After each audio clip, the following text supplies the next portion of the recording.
This House now resumes a sitting.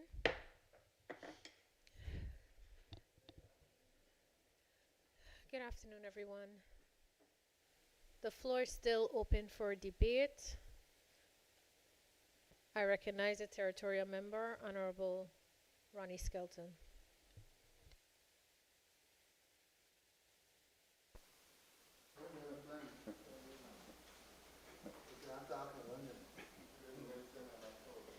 Thank you, Madam Speaker.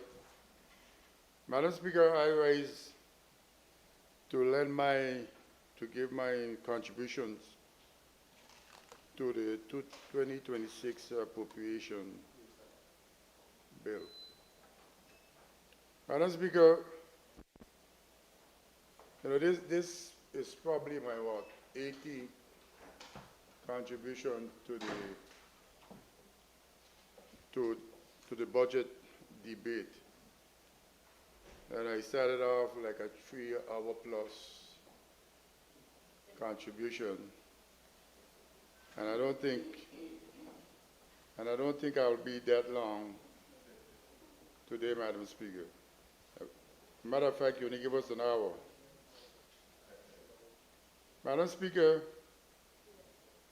the budget is one of the most important documents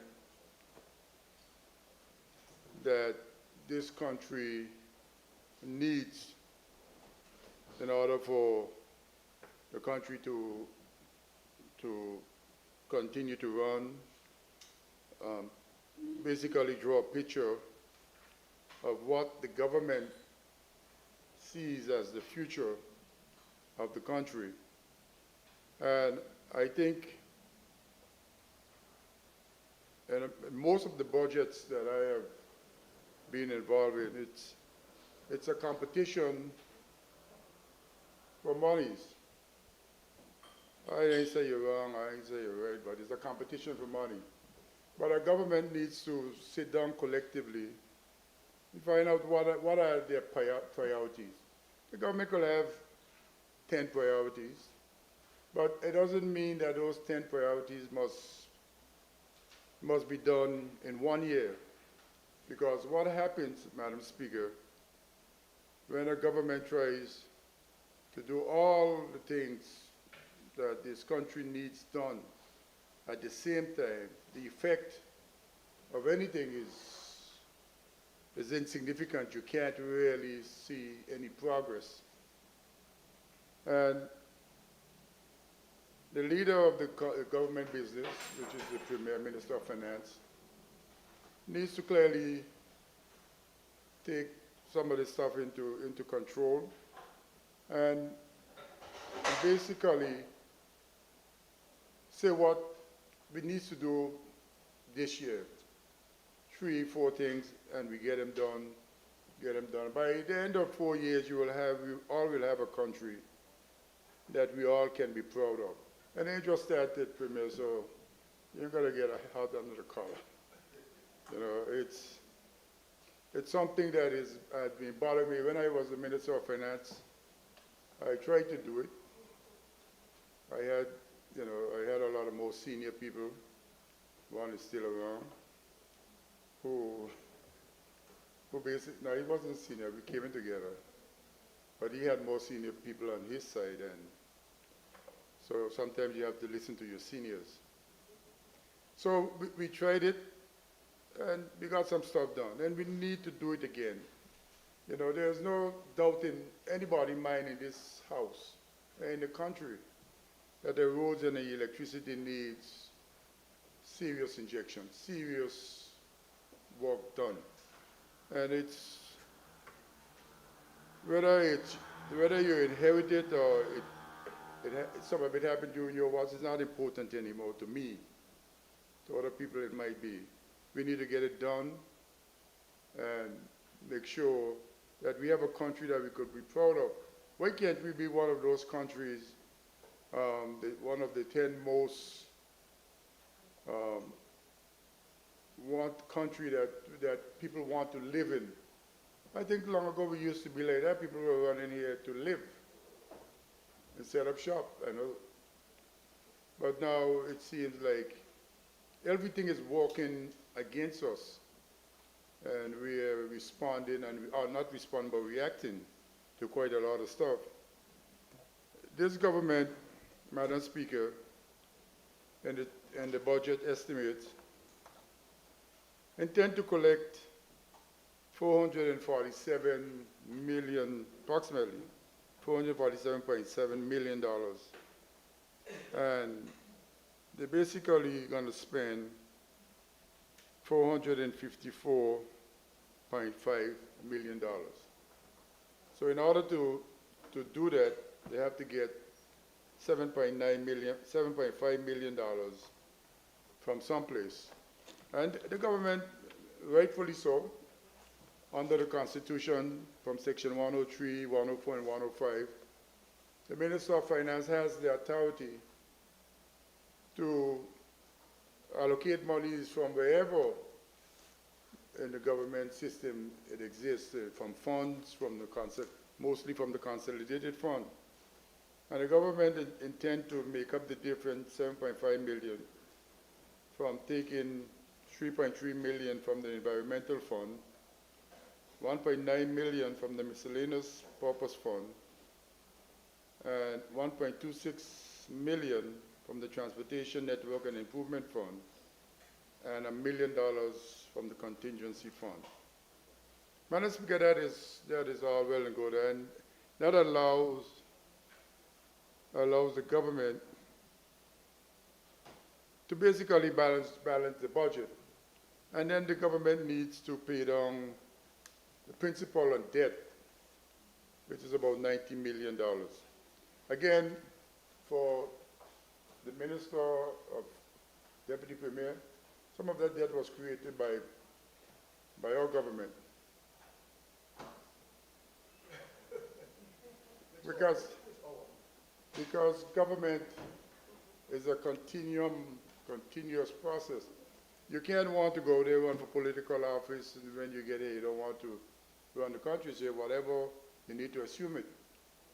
And try to find a way to pay down the debt, and based on my way of doing things, I am very prudent in debt. I don't take on debt that I can't afford to pay. Madam Speaker, the government intends to pay the principal on the loans of $20 million. But in order to finance this additional $35 million worth of debt, over expenditure, the government intends to take monies, recurrent financing from consolidated funds, $7.9 million, consolidation fund loans proceeds, $7.9 million, consolidated funds, $6.5 million, and from the reserve fund, $20.77 million. You know, one of the things I would like the Minister of Finance to explain to me, in the first draft of this budget estimate, the monies from the reserve was 9.7 million.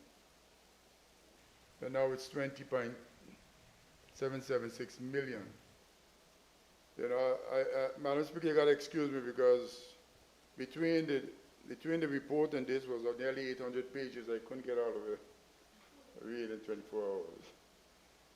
Now it's a little longer, but I still didn't get all the pages read.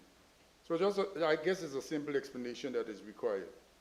Madam Speaker, the government intends to do capital works, development projects along with capital acquisitions of $87.249 million. And the way they intend to fund that is existing loan CIBC, $44.639 million. Again, they decided to draw down a little more because draft A had 42 million, so they got up $2 million. Development fund, 14.77 million, that gone up another 2 million from the one that was that we did in the Standing Finance Committee, existing loan, and the reserve fund of 9.481 million. This gone up 4 million again. So if you add the monies coming out of the reserve fund, it's 29, nearly $30 million. Madam Speaker, and the total expenditure is 87.249 million. Now, we have been around for a while, and the Deputy Premier been around forever. And for this country, without the machinery, the system, and we have really put a layer or two or three bureaucracy on top of what used to exist, when you probably could have gotten more than half of this spend. Now, you can't, the country really ain't gonna get $87 million spent based on what I am hearing and what I am seeing. So we need to pick the things that can help the country, help the people to advance and get them done, you know. Because the other way is not going to happen. It's happened during our first year in office again. You allocate all of these projects to be done. So we allocated $100 million worth of capital work to be done, and by the time the year finishes, you only do about 35, 40 million. And you're trying to get all of it done, but it's kind of an impossible task. And all kind of other things come into the forefront where you have to take some of this money and reallocate it for things that you never believe will have happened. So these things, all of these things play a role in this budget cycle, and we need to understand that's what we're dealing with. And this is why, you know, our government needs to be in unison and understand that together is the only way they can accomplish these things. You're not going to accomplish them any other way, you know, Madam Speaker. So, Madam Speaker, I reading what is the short-term physical plan, the medium-term physical plan, and I note from the revenue side of the budget, which is they intend to collect $4.476 million in revenue, and they collected 426 million. But the budget itself gone from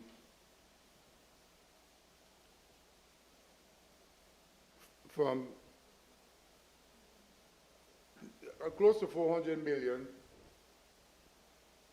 to 550 million. All the expenditure, capital, everything. But the revenue is not showing any sign of MAC improvement. It is true that borrowing people run away from borrowing, but if you do it prudently, you know, $10 million, if you allocate it properly, can generate $100 million worth of loan funds. But then you need to use the loan funds, Madam Speaker. You need to use those loan funds to do revenue generating, at least some of it, more than half of it, revenue generating things, so that you can pay this loan down using the revenue generating things that you created. Without that, this is not a good sign. We talk about agriculture. We have been talking about agriculture for the last 30 years, but nothing really, you know. Honorable Hodge, when he was here, he tried a big greenhouse project, but it never got off the ground. The hurricanes come and destroy it. but we need to find some way to make growing food in our country a lot more mainstream. You know, without it, we head down a slippery slope because the world is changing. All around us, things are happening. You know, you listen to the Prime Minister of Antigua Barbuda, and the U.S. canceled nobody there can get a visa. That was announced yesterday. So these things are troubling thing. It is true that in spite of some of us still don't believe that global warming is something that is real, but we are getting, to me, a lot of tourists who are running away from that real cold weather, and the mid-United States now is underwater. So all of that is good for us. So we just need to take advantage of these things while they happen, because I don't know, Lorna could quite remember one of my four lads. She could remember we got financial services at this record level because of Panama Noriega. We got it. So we need to look at problems and see opportunities, you know, because I used to grow up believing that my glass was always half full, not half empty. But over the years, my glass was 3/4 full, and now it's half full. And I can't look at it now as half full. I got to look at it half empty because I was doing better. You know, I was doing better when it was 3/4 full. That's what the country needs to get, you know. Everything is not going to be perfect, but the country needs to get back to the place where we all can be proud of our country. You know, the people come to us and say our country is filthy, our country needs, you know, derelict vehicle, potholes.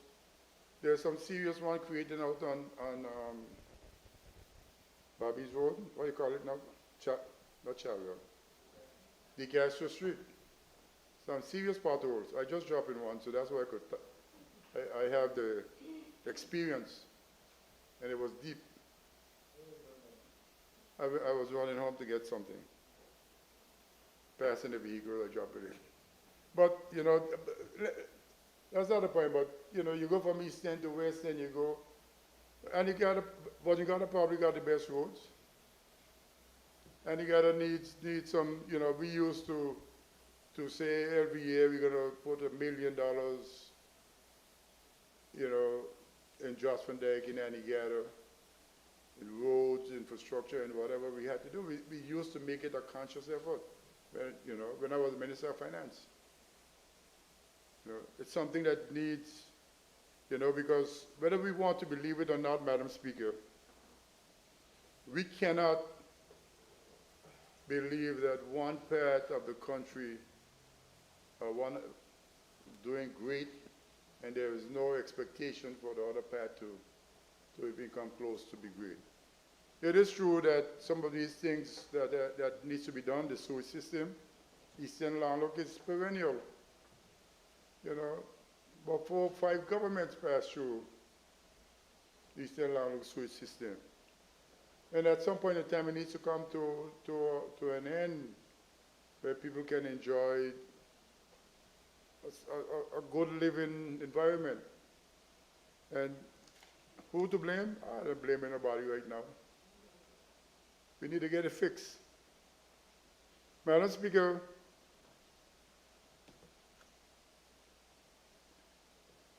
when you're out there on the street,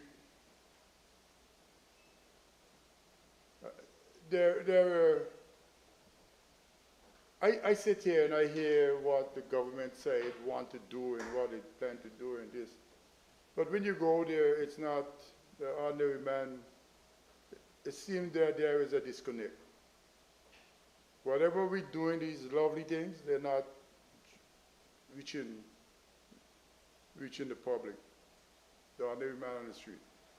And all I can tell the government side, the premier, and construction is one of those things that really get people going to the supermarket, repairing them house, paying them light bill, paying this, paying that. It needs to happen. I know you're waiting for that massive project called Prospect Reef, but one thing I have learned, with massive projects come massive problems. And you got to be ready for them. There will be problems.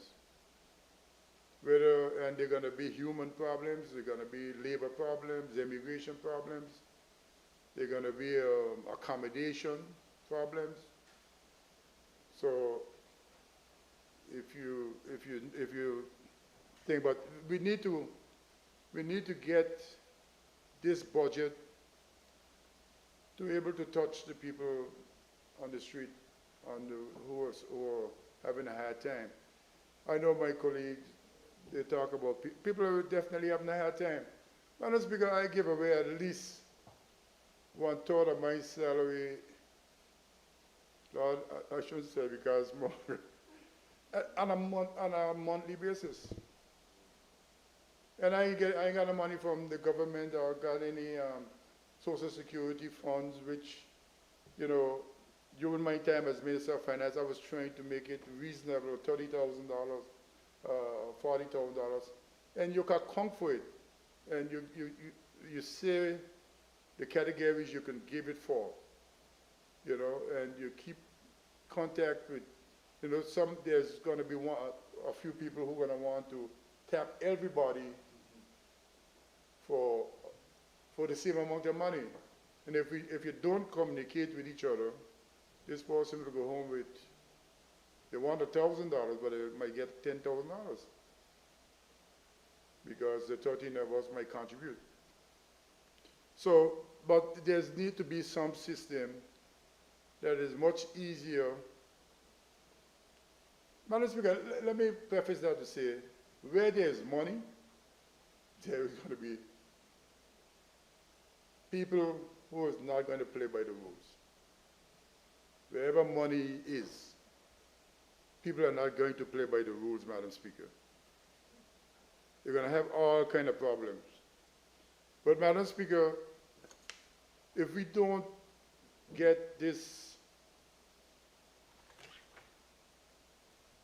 total budget of $550 million, it's a lot of money. I don't know what the number is now, 35,000 population, including everybody on work permit. 40,000 people. If you divide 450 million by 40,000, everybody could get like 100 and some thousand to go home with. But that won't solve the problem, because there are things like policing, security, education and stuff that don't generate monies, but they solve an important thing in the society. And this country gets to this part, this progressive part of its existence, because the government before education, healthcare, and the economy were their primary focus, and they needed the economy in order for healthcare and education to make advancement. So, Madam Speaker, we have some issues, and the people, we need to get somewhere where we can help people to do what needs to be done. Madam Speaker, I mentioned the $87 million on capital projects and acquisitions. But when you look at it, 2025, and I think my colleague tried to do it, you know, there's a huge amount of money from the capital side. It's not going any place. It was allocated last year, 2020, this year, I mean, 2025. But when you see here, at least 30, 40 million dollars going back into the treasury. But is it really going back in? Because when you look at it, didn't come from revenues. It come from the capital side of the budget, where you had loan funds and different things paying for it. So, Madam Speaker, the government needs to, I know every time I speak to the ministers, they're basically saying that the governor, not the governor, but the system, the governor in the system, the cabinet can't get these stuff to move forward. And that is unfortunate, because I remember, Madam Speaker, when the heads of the Foreign Commonwealth Development Organization came here, and more than once, and they asked to speak to me, and I went to meet with them. And one of the things I told them, yes, we needed to, some of the systems to be in place, but what is happening now is not good for the economy of the country. And they basically asked me the question, so that means that they're getting these feedback from wherever, from whether in cabinet or from that it's affecting commerce, it's affecting the country. And Madam Speaker, something needs to be done, because in here we operate a democracy. It seems like when we go to cabinet, it's something else. Autocracy. Nothing happens unless one man or one person is in agreement. You know, that can't be right in a country like this. There are too many people that are being hurt, and our people, Madam Speaker, because of these things, the people are losing faith and hope in the elected people. Yeah, we are in the face every day laughing and grinning, but they're hurting and they need help, you know. I know we say take $100,000 or $200,000 and give small businesses, but is it really helping the economy? Somebody needs to do something, because you know, the people, yes, they need help, you help them, but how do we get it to really turn the wheels of the economy? And I think that's what's missing. Because, for example, if you take agriculture, any place in the world, Madam Speaker, we have a bit of money in the budget for agriculture. Agriculture, any place in the world, is highly subsidized. Here we fear to get the farmers a few water. We fear to give the farmers something to plow their field. Even the what do you call this stuff? Where people go to work now. We're using the cut bush. They are the rated program. At least you could turn to the farmers and say, I can give you two persons for a week to help plow your field, and stuff like that. You know, to go at least, you know, some of these guys probably are older, they need a little assistance. We could get you two guys for 2 weeks to look after your sheep, your goat, your cow, and see if that can spark anything, you know. But right now, and I don't stop, pass by the farmers on Saturdays, where they sell things down in the original market. And it looks good. Yeah, it's small for the size now, but it looks like something that, you know, you get a couple of those. You got one uptown, one downtown, one Carrot Bay, one. Get a couple of those and let the farmers, help the farmers to produce food. Because at some point in time with what is happening in Venezuela, if that turned out to be anything that we could be in trouble. Because I am surprised that the food boats are reaching us from down the Caribbean islands. I don't know how they're blowing them up because they think they got drugs in there. How does boat make it here? Yeah, I thought I would blow it out of water or something. Something fishy, I don't know. So, Madam Speaker, we need to, what I'm here preaching, Madam Speaker, is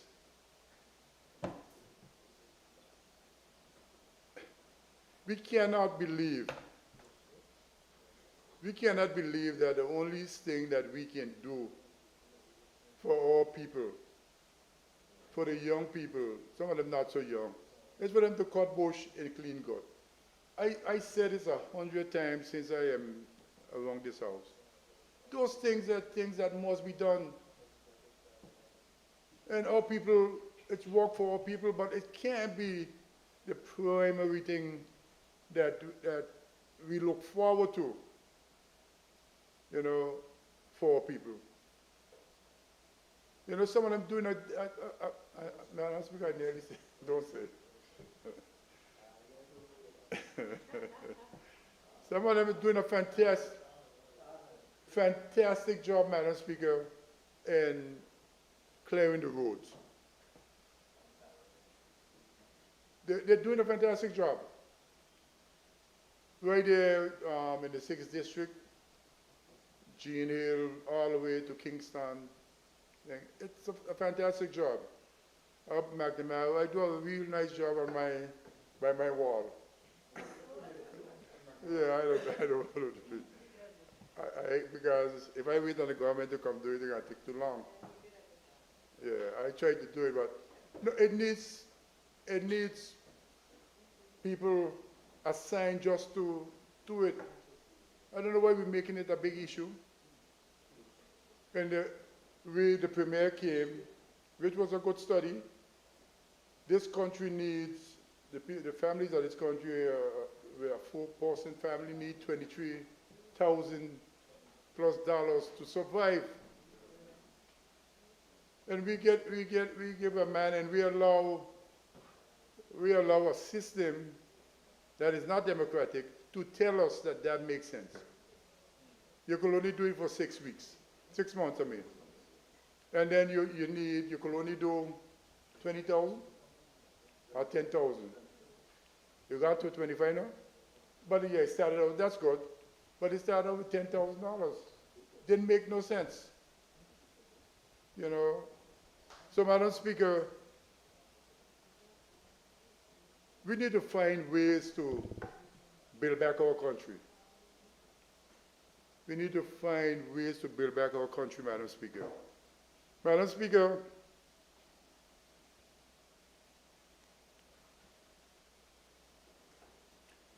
Speaker, what we're doing, you know, this reminds me of the prodigal son. It looks like I'm going to end up a little over.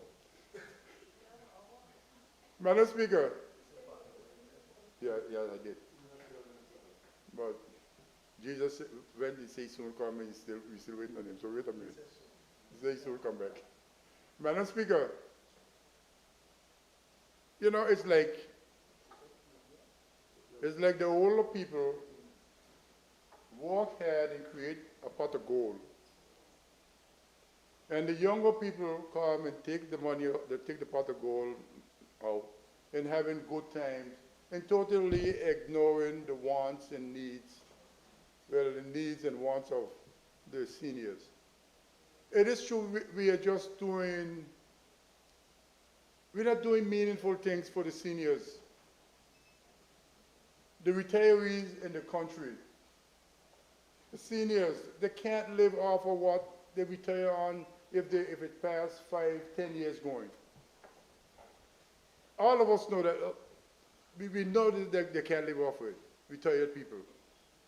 But here it is, we have to go through our, let us set up a system where there is a cost of living adjustment for these people. The people can't get their bills paid. They're getting had.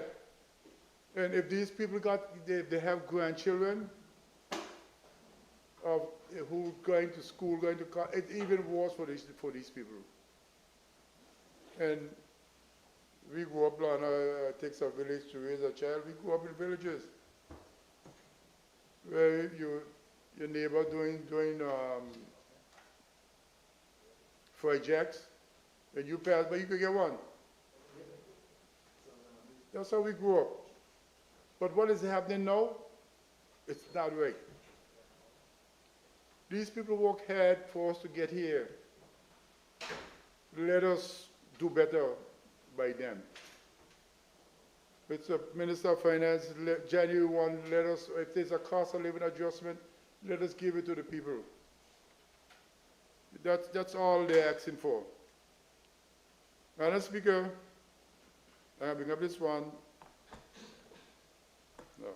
Madam Speaker, my colleague for a large, one of the four large over there, talk about Anigata. You know,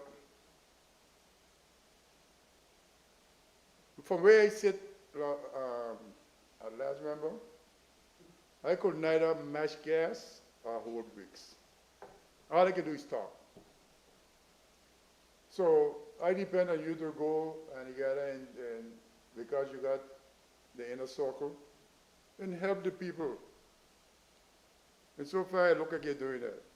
The GIT should have already been done. What is up there is part of what we did during when I was Minister of Finance. When I was Minister of Finance, we went to Cooper Island, build a jetty. We went Peter Island, we repaired the jetty. Not Cooper, South Island. We repaired the jetty because I believe that these things were extremely important. We went Gone Creek and built out Gone Creek so it can be a place that the expensive visitors that we talk about will be proud of. But you can only do those things if the whole government understands the need to set up these priorities. Yes, there needs the custom building in Dog Hole and Igata, Minam, just for decks. That was built by us. It needs something more substantial now. Just for decks. And Madam Speaker, I look at what the ports. I know we give the ports all of these fees, and we demanding nothing from the ports. Why can't a port taker take? I see they had $4 million surplus. This thing was not to have surplus. This thing was to build out our country. Why couldn't they go there, Dark Hole and build something substantial for cargo and customs? Why? You know, they have all the cruise, they call it cruise air tax. They have all the taxes from the different ports. They have all of these things. Somebody need to demand stuff from, the statutory bodies were set up to advance the country faster because inside the government, it was too slow. Yeah, but come on, make the procurement work for the country. And not for England. The procurement rule, Madam Speaker, needs to work for the country and not for England. Madam Speaker, and then we turn around and the member for the third deputy premier can tell we do it. They turn around and charging $12 departure tax to go to Anigata. Madam Speaker, and it ain't $12 no more. Now it's $24. Anigata ain't got no way to people from Anigata, a boat, and then coming back and forth from Anigata. And I forget about who do it. Fix it. No, Madam Speaker, I am not Let me finish my. No, no, I didn't say you do it. No, no, no. You want me to read it back for you? You want me to read it back for you? I didn't say you do it. Say you're gonna accuse me of doing it. Yeah. So just relax. Madam Speaker, on top of the ticket, the airline ticket, that is happening. How can we do this? And now I complain to the thing that says, no, it wasn't supposed to be $12, it's supposed to be $5, and it's not supposed to be, it's not supposed to be a departure tax, it's supposed to be an airport development, something. Madam Speaker, regardless of who do it, it's wrong, correct it. Correct it. That cannot be right, because departure tax in its nature is when you're leaving a country. And we need to fix something else out there. We need a place where the people from Virgin Garden and Antigua can go through a metal detector. Only going to Antigua and Virgin Garden. The people in St. Thomas go down to the airport to go St. Croix. They don't go up in the international departure lounge. There's just a little section for them to go in, go out on the plane and go where they're going. Why are we doing this to our people? I don't care. We need to get some of these people out of our country, because all they're doing is doing us harm. They think they're doing us good? They don't, they're doing us harm. Pure stupidness, you know. If they take BB Islanders, all of us want to go heaven. Every one of us in heaven, and speaker want to go heaven. I don't know where we're going. But we didn't want dead. We don't want to die to go to heaven. And the only way you could get there is to, according to the Sankey man, is to pass away. We get up in any plane to do any foolishness, to do anything. I agree you have now American Airlines coming in. So they might want to make you do something. But the people going Antigua and just Antigua, that's what they're getting at the airport here, right? Antigua and Virgin Garden, they don't need to go through an international screening system. No, and then you could go on the ferry and do the same thing and go where you're going. Even going St. Thomas, you don't need it. No, man, don't justify them, those kind of stuff. It makes no sense. Madam Speaker,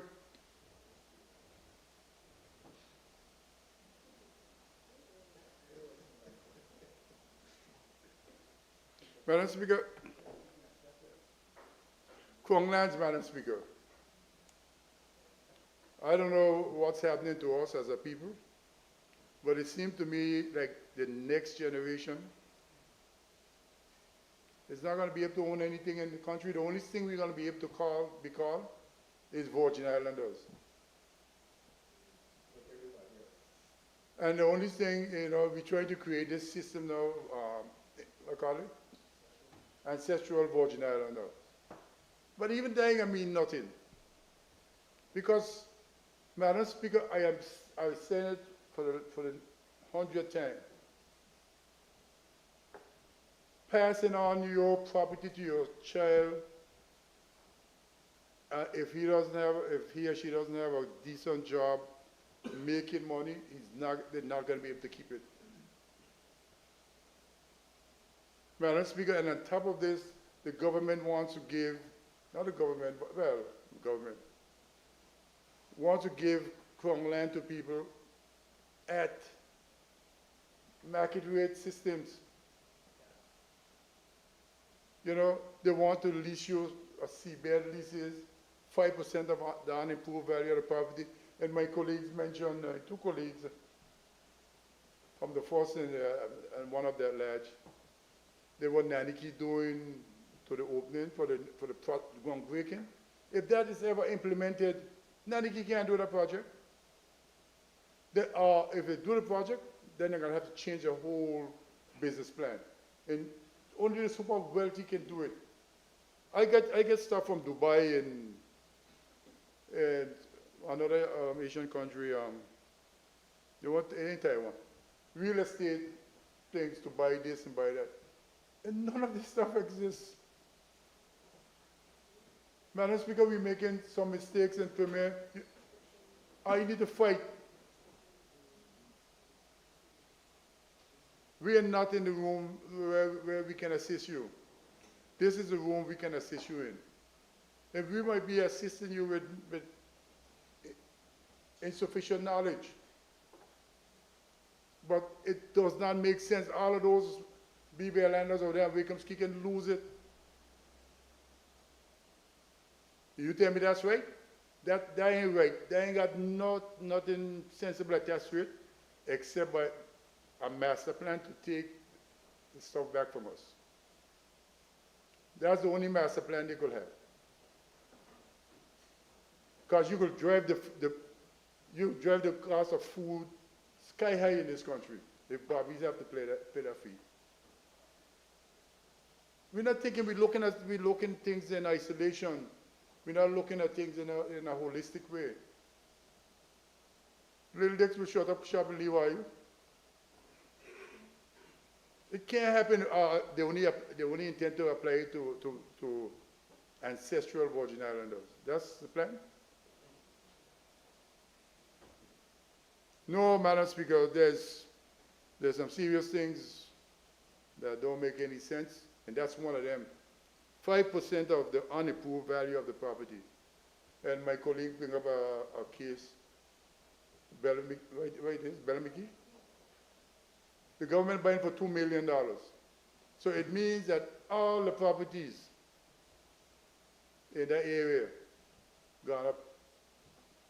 So when the realtors, not the realtors, the appraisers go to appraise those property, they're going to base it on the last sale.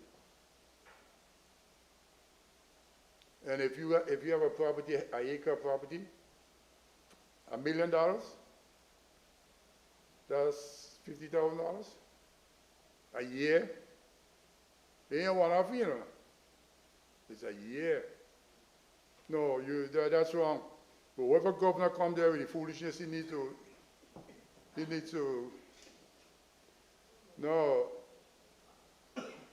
have a conversation with me, though I could tell him point blank, that is foolishness. And Madam Speaker, at some point in this life, foolishness got to make sense. And that ain't making no sense. So Madam Speaker, if you guys don't, if members don't hear me say this again, I may not be on this planet, but it might be another one. But this is problems. It is real problems. Madam Speaker,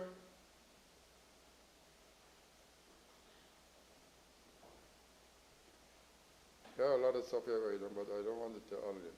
Let me just end with healthcare. 47 minutes. Let me end with healthcare. This is a speaker. You take a chair. Mr. Speaker, let me end with healthcare.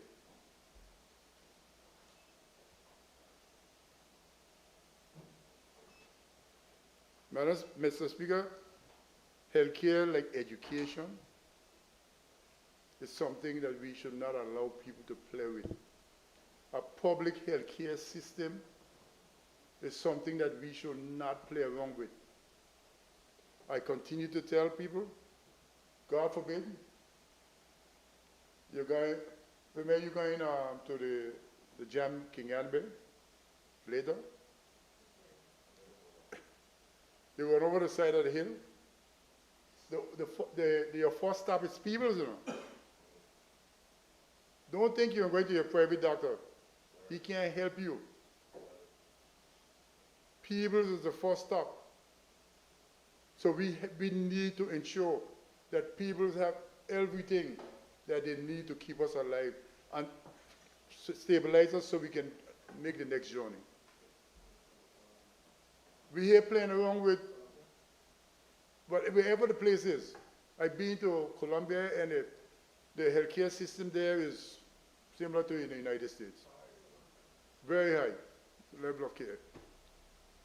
They even got doctors in remote jungles, talking to each other, patients whether they need to come to a hospital or whether they need to, you could treat them where they are. They have all of this technology. Don't think it's a simple thing. So, Mr. Speaker, regardless of what we need to pay, and the government collectively, no one minister running around like a fall without a head, called to healthcare. Healthcare is a comprehensive system that needs being done. It ain't no People's Hospital project. It's supposed to be a holistic approach to healthcare in the country. And we talk about NHI was just the financing wing of the holistic healthcare system. It wasn't, it is true that there's good and bad in everything that we do. But concentrate on doing the good. If you concentrate on doing the bad, then you end up bad. Concentrate on doing the good. The private sector is making monies off it. How is it that they're making money and we can't make money? Why, 3 discipline of the hospital could solve the hospital problem. We need to do what needs to be done. The public healthcare system, needs to be able to take people to their homes and make sure that they're looked at. Not no one day a week. But the only way to do this is to pay monies. And if you continue to, every time, Madam, Mr. Speaker, we create another statutory body, a non-generating revenue statutory body, $2 million, $1 million. And we're doing this because the British is pushing this down our throat, knowing fully well that they're taking monies from healthcare, education, and even the prisoners. They know that's what they're doing. So, Mr. Speaker, we have many problems, but I don't think you can solve 100% of them in one go. You need to pick and just do what needs to be done to fix them as quickly as possible. So, Mr. Speaker, I want to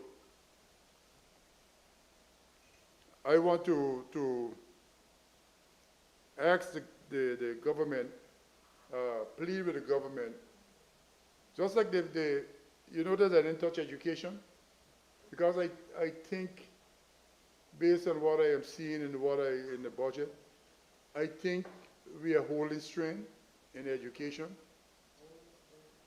I think we're holding straight. The college needs to make the next move, the next level, and we're home, But we are holding strain in the education system.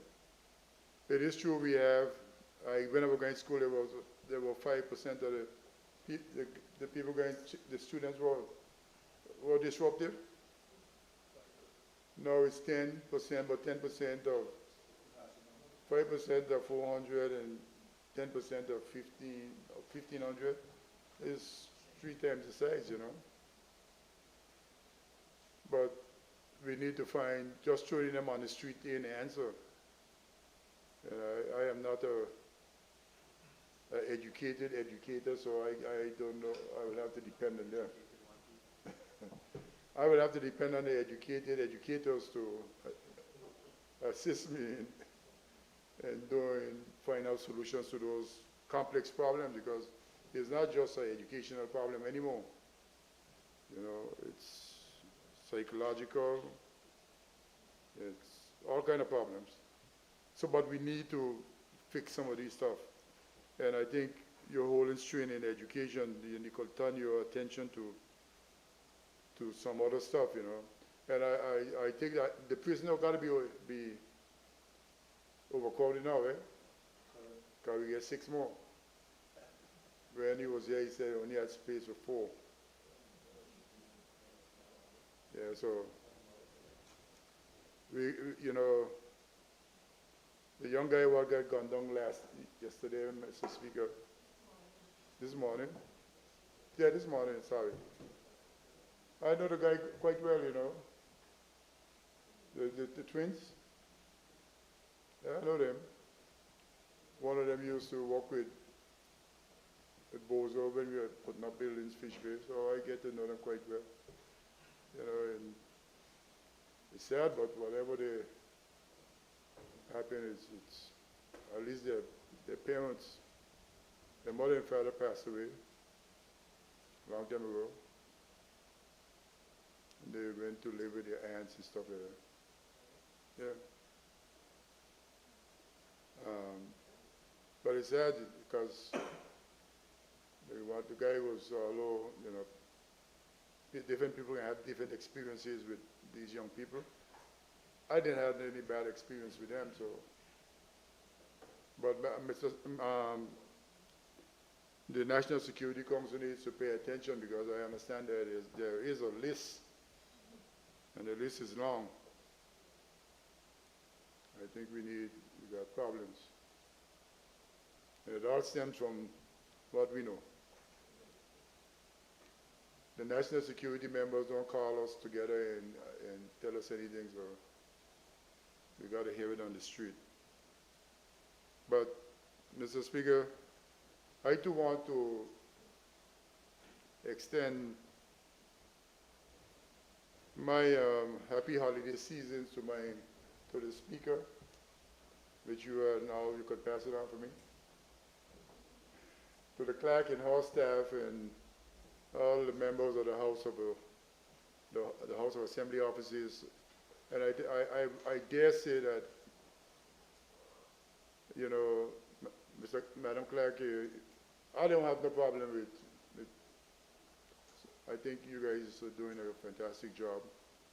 There's always room for improvement. Don't get me wrong.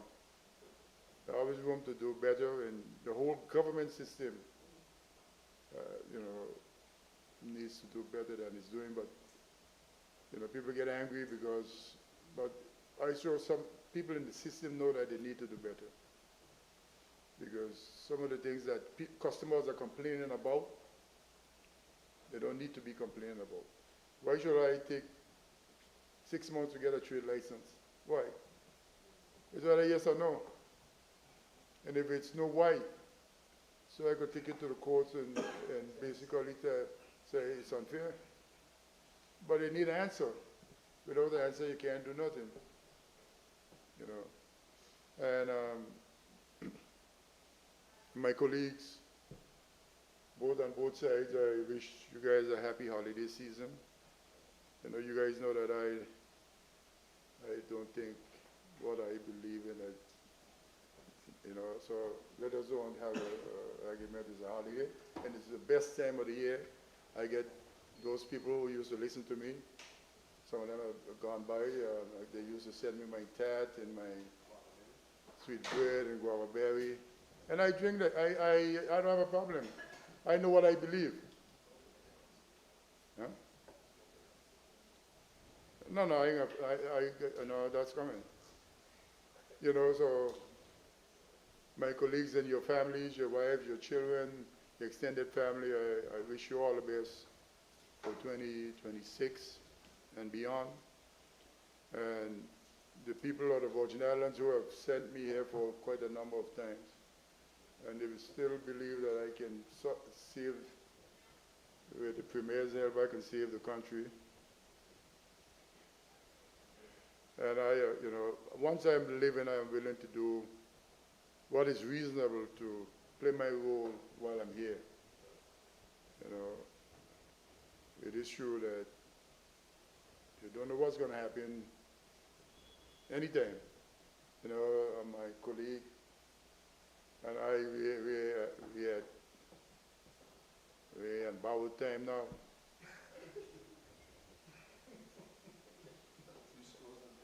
Yeah. We borrowed, so.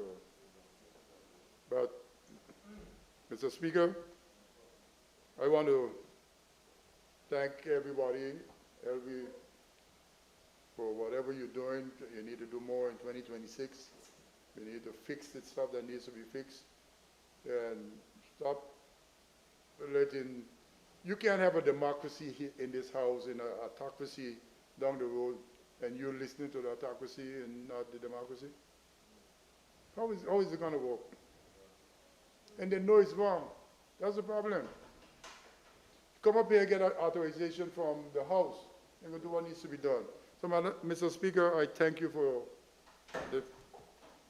the 59 minutes to try to make my contribution. Thank you.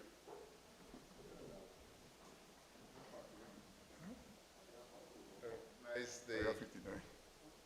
at-large member, Honorable Stacey Mata.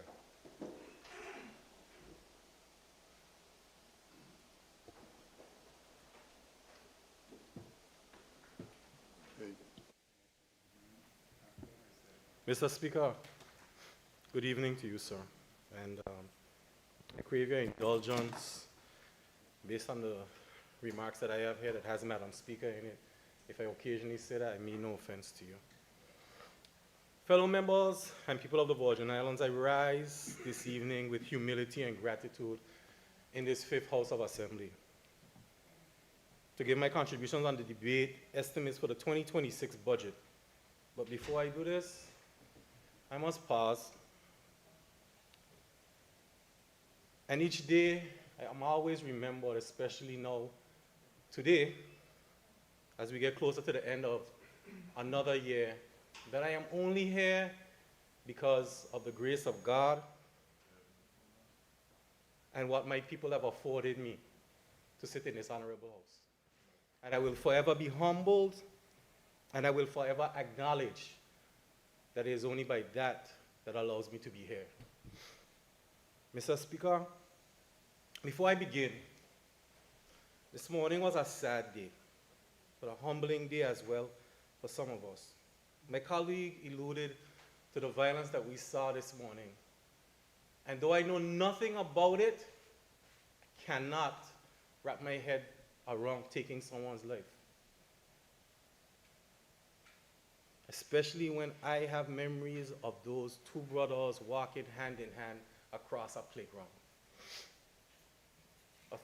Maybe 2 weeks ago, I lost a classmate, and I haven't said anything about it publicly. Kara was my classmate in high school, and I felt it. Today I lost a young man who would affectionately see me and say, Mr. Mata, how you doing? And I went into the postal area in the 6th district today because I needed to carry my father in there for something. And I said to myself, a young man and an old man, and I might be called a middle-aged man. And of the three of us, he's the one that is not breathing today. Life in the Virgin Islands is becoming hard, becoming shocking, becoming difficult. And all our people ask of us is just do work. Mr. Speaker, for the last few weeks, I've sat in standing finance. This is my third time hearing requests for funding. I've seen people come in here.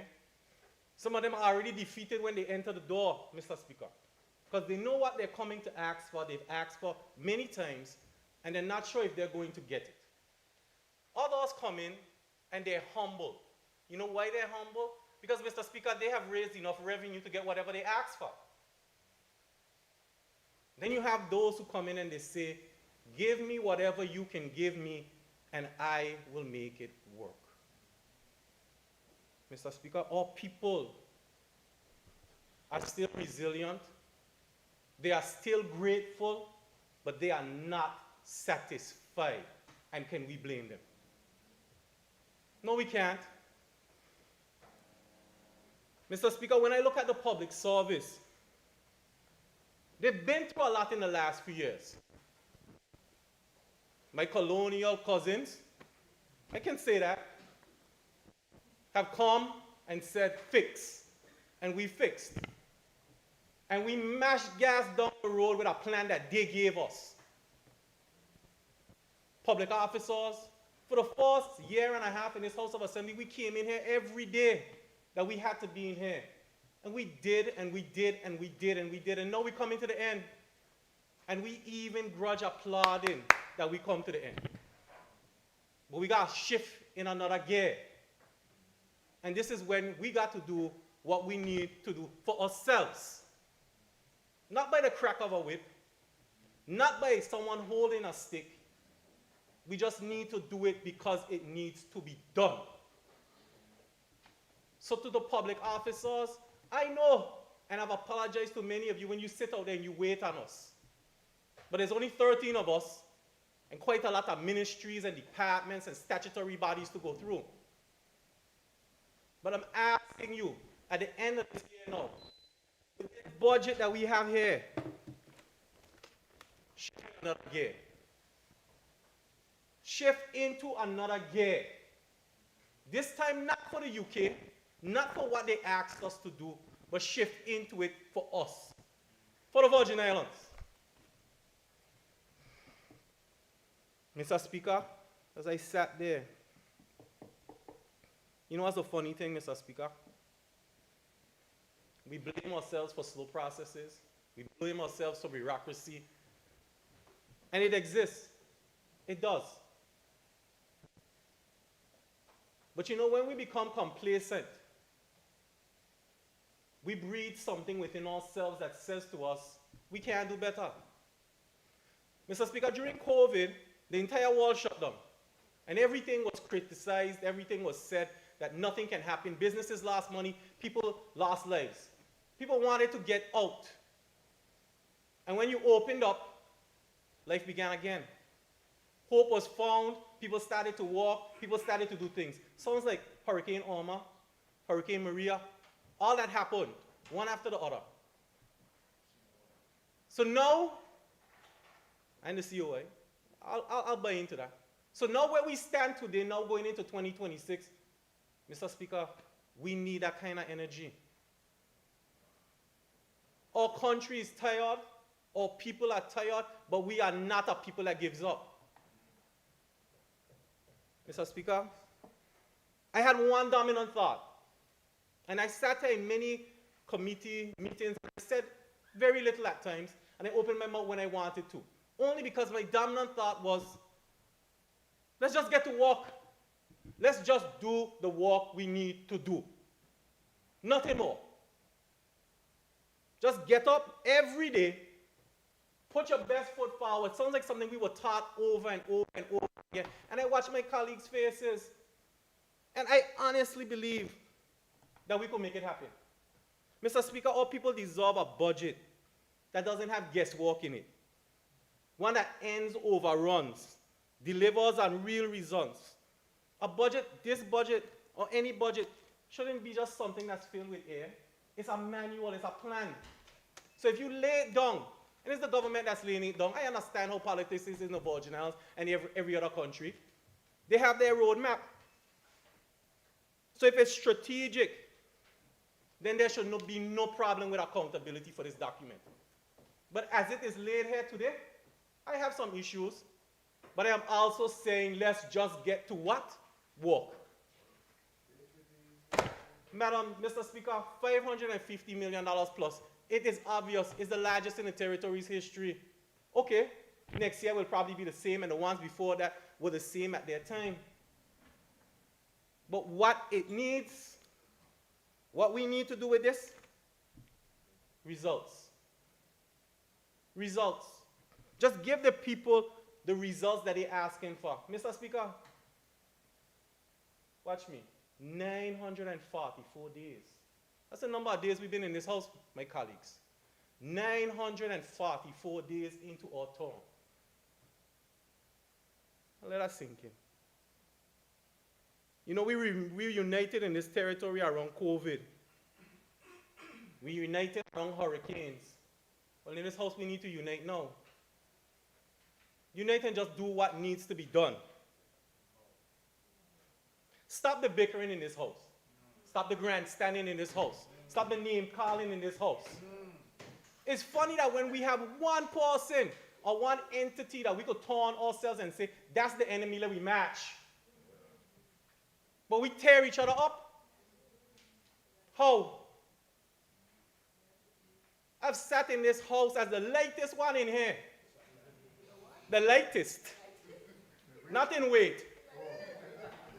I'm not talking about the at-large bed, but you have that probably. And y'all know what I mean by it. This is not a race issue in our country because there are people in our country who are light, who are white, who are black, who are gray, and they love the country. This is a us against them. And when I say them, I mean anyone who doesn't have the interest of the Virgin Islands at heart. And sometimes our people cannot see it because we are not showing them the unity to say, follow us. I know each and every member in this house in a personal capacity before I got into this house. And I hold no grudge.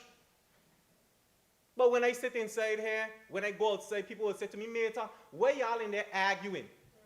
And then y'all go behind and I laugh. I say, you ever see me argue with a family member and I walk the road and talk with them still? Because that's who we are. But we shifting from it. We dividing our people. Why? Election is 2027, my colleagues. Ain't no. Just do work.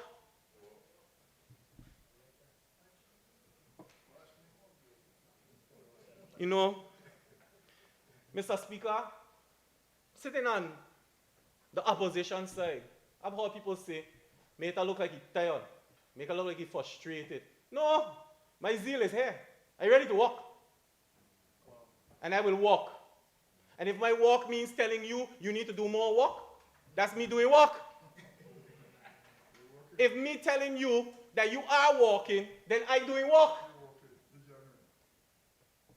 But why are we afraid if we are building a vote for the children and the elders and for ourselves to one day become elders? Why are we afraid to get along? I can't understand it. Maybe that's why when I tell people I'm not a politician, they look at me and be like, I didn't look like a teacher either. No, Honorable. I don't think it's that. You know, when I look at this budget, you know what I want to see? And I challenge everyone in this house. I want to see real, tangible people. All people. You see the single mothers that in long look and possibly relying on broadband internet for their child to do homework? The fishermen and farmers in Caribbean who need resilient docks, water to protect their livelihoods? Entrepreneurs across all 9 districts seeking apprenticeships to launch sustainable businesses. Mr. Speaker, how does this document help them? That's what I want to know. Mr. Speaker, how will the policies and the laws that we're going to do in 2026 better the life for our families? Our families. I ain't even going with people, our families, because you're all always getting up in here saying, that's my cousin. Your cousin's out there too. And y'all got more than me. But I raise a lot of them out there. Mr. Speaker, how are we going to help our people build homes, buy land in our country? How does this document and the decisions in 2026 going to help our people? That's the work we should be doing. That's the work we should be telling our people that we are doing. Mr. Speaker, you know, a lot has been said about agriculture in here. And Mr. Speaker, as the former minister, junior minister of agriculture, I know it's there to you. And then you still have that plow in your hand. And I respect that. Let's talk about agriculture and farming in a different way. Mr. Speaker, I love mangoes. And when I look at our country, I think of it sometimes as a mango tree. When I was small and living in Bellevue, Errol, Gerald, Kit, Movine's son, I forget the name right now off the top of my head. Coy. I have to remember. We used to go up in the summer with a bucket and a broomstick to steal mango. I'm saying steal because that's what I did. And if you find a cottage tree and they got mango up there, off on the side, you got to throw a rock. Now when you fling the rock, you got risk. You're either going to bust the fruit or you're going to come back and hit you. My people in this country are tired of us flinging rocks. We flinging rocks, we hitting ourselves, or we flinging rocks and we damaging the fruit. And then for those of us in this country, we can't throw the rock, but we picking the young fruit off the tree, it bitter, and then what, we tie up in the evening. You know what I mean? Tie up. Eat enough cocoa club, you're going to know what I'm talking about. You could be tie up, cock up, wherever you want to be.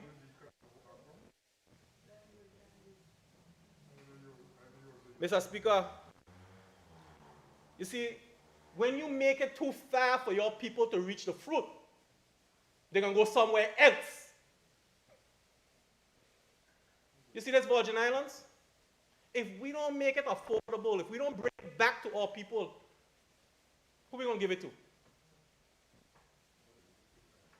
This week I had a conversation with someone that if you go to the UK, you don't need any kind of paperwork to hit the ground running. Yesterday I had a conversation with a Virgin Islander who returned and was told 6 months. But yeah, we up in here, we talk about ancestral Virgin Islander. And I'm in support of it, but you need to dig deep and really, really think it over. Because do we have laws in people? We do. That's why they leave. When a young person in this territory cannot exit, go to college, get a degree, and come back, because when, and I'm a little bit younger than some of y'all in here, education was your key. But for a lot of the Virgin Islands coming up in this country, you didn't choose in education. So when my honorable member says education is under control, I dip a little bit. Just a little bit. Because as I have said, all young people need more investment. Mr. Premier, let me say this, right? I know the cap that you carry is a heavy one. And I heard some conversations in here about districts, and then they always like to put the at-large at the end. But you see these 9 districts across our territory? If we can't fill each and every pot, then we no to the roads. I can come to that. No, it ain't not If we cannot make sure things are fair to all people, then what are we doing? What are we really doing? You see, we have a tree, that same mango tree, and we got trunk and we got branches, or infrastructure, education, healthcare, security, all of that. How is our people benefiting? When that child goes to school and learns, how are we giving them a career when they come out? What in this document and the ones that come besides figures are we giving our people? You know, when I think about communities in the BVI, I think about public and try to understand this document. I see there's money for Just Van Dyke and for clinics and healthcare. None of the 13 of us live on Just Van Dyke. None of the 13 of us live on Anigara. We try our best to sympathize, but we can't. Because it's only who feels it, knows it. And it's not a criticism. I don't live there either. But what in this document is really for our people? For the layman, for the man who ain't gonna go through all of these pages. What is in there? Mr. Speaker, you see, I believe in a foundation, I believe in roots. Mr. Speaker, you ever see a tree where the roots become deformed and you obviously see what happens to the fruit? It becomes deformed as well. Mr. Speaker, the Virgin Islands will never become deformed if we do not allow it to happen. All we gotta do is walk. Just do work. You get up on this side, you tell that side over there, you're doing a good job, but you ain't doing enough. That's fair. But do we honestly believe that the others on either side don't want to do it?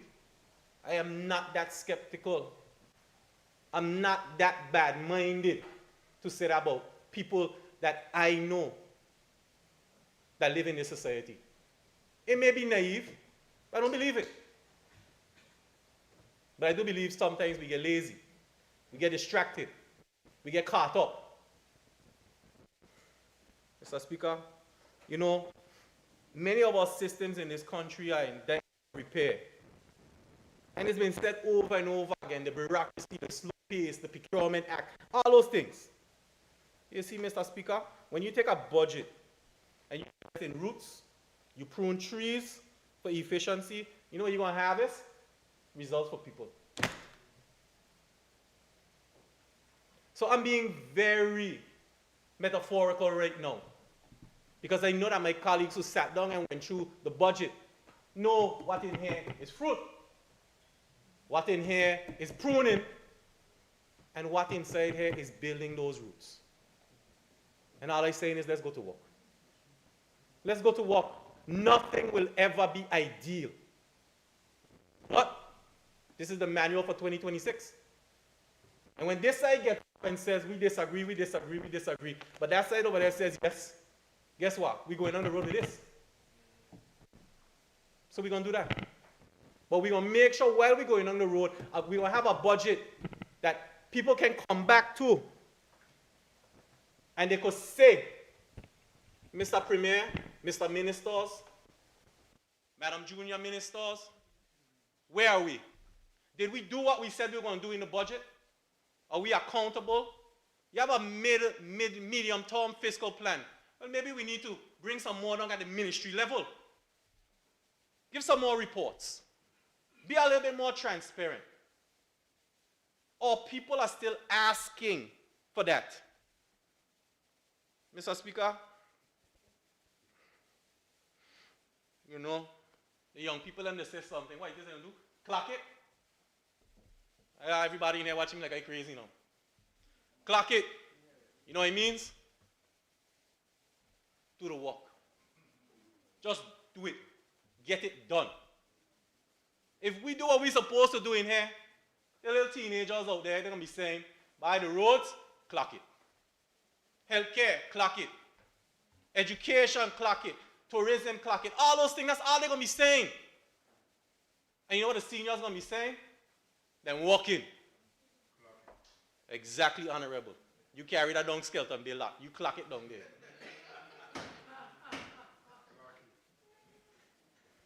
You know, Mr. Speaker, I get calls from people across the territory. Walls falling. Just this week, 3 of us were added to a chat about an area in Spoonhouse with water issues, erosion.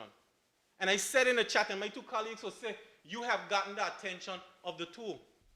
And myself, I didn't say to that individual who I know as a child in Altius Catliff, or from Altius Catliff, I didn't say to him, the minister's hearing you, but they ain't going to do nothing.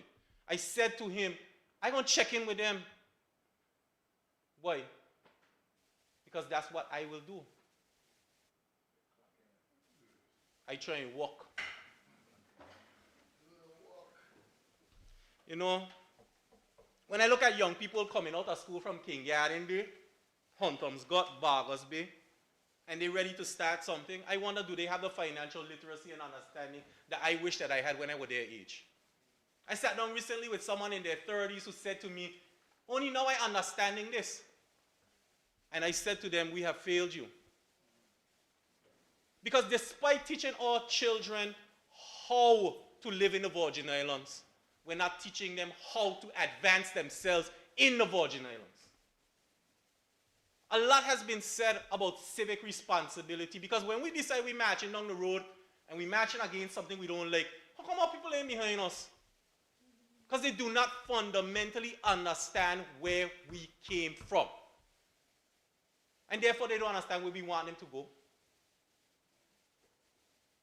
But again I say, if we walk, they're going to see.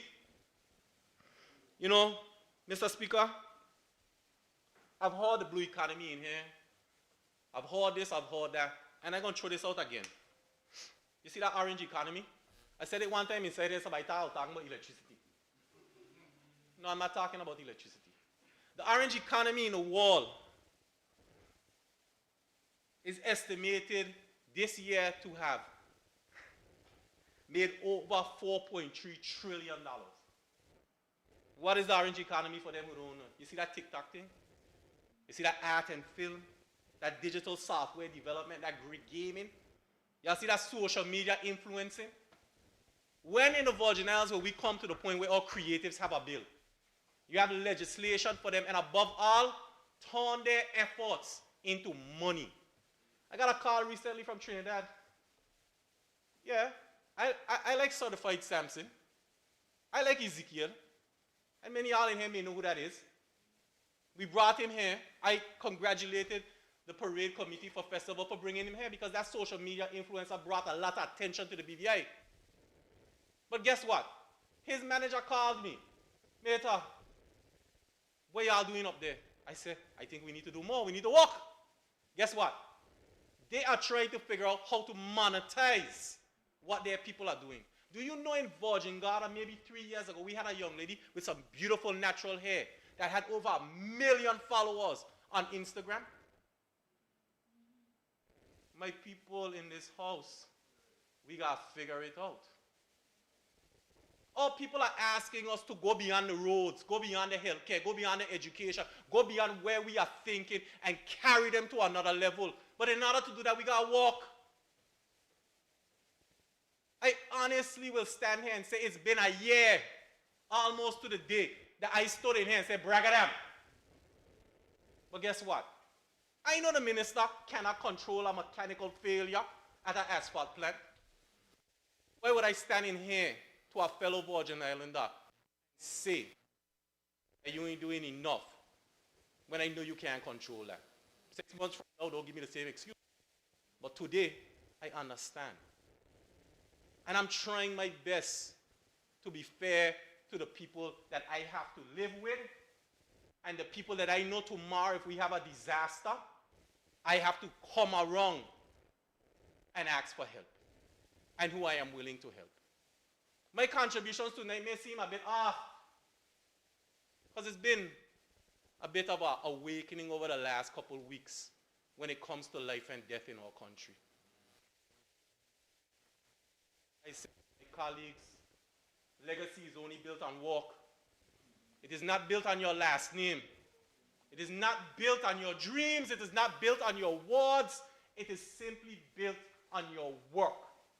A young man said today on social media that he wishes that every young person in this territory had an opportunity to experience something like that building of their car yet. Nothing made me feel more accomplished in life than that statement. We can build roads, we can build infrastructure in our country, but until we do that while building our people, this document, this budget, and anyone that comes after it is meaningless. Mr. Speaker, you know, I had a lot of notes here, but sometimes God will drive me in different directions. And I'll say this. In order for us to be a truly effective House of Assembly, we have to get back to basics. I know we like the social media posting. I know we like the press conferences. And I know some of us skin are thicker than others when people criticize us. But that's the world we live in. What I'm saying here today is, when someone comes to you and criticizes you trying to walk, tell them you're walking. But show them you're walking too. Or people want more. They want deeper things from us. I want to know that when young people in this territory come out, we are doing our best for them. When seniors are trying, we're doing our best. You know, this lady came to me recently. She said, Honorable, I've been hearing you in the House Assembly talking about ageism, but you're still young. I said, but there was a period in my life where I was too young. That senior citizen today, I call her 65 years old, she finally, 70, finally got a job. I was in Greece recently. The House sent me to a conference earlier this year on democracy. And I sat in a country where democracy was born. And I returned to a country where democracy is being fought for.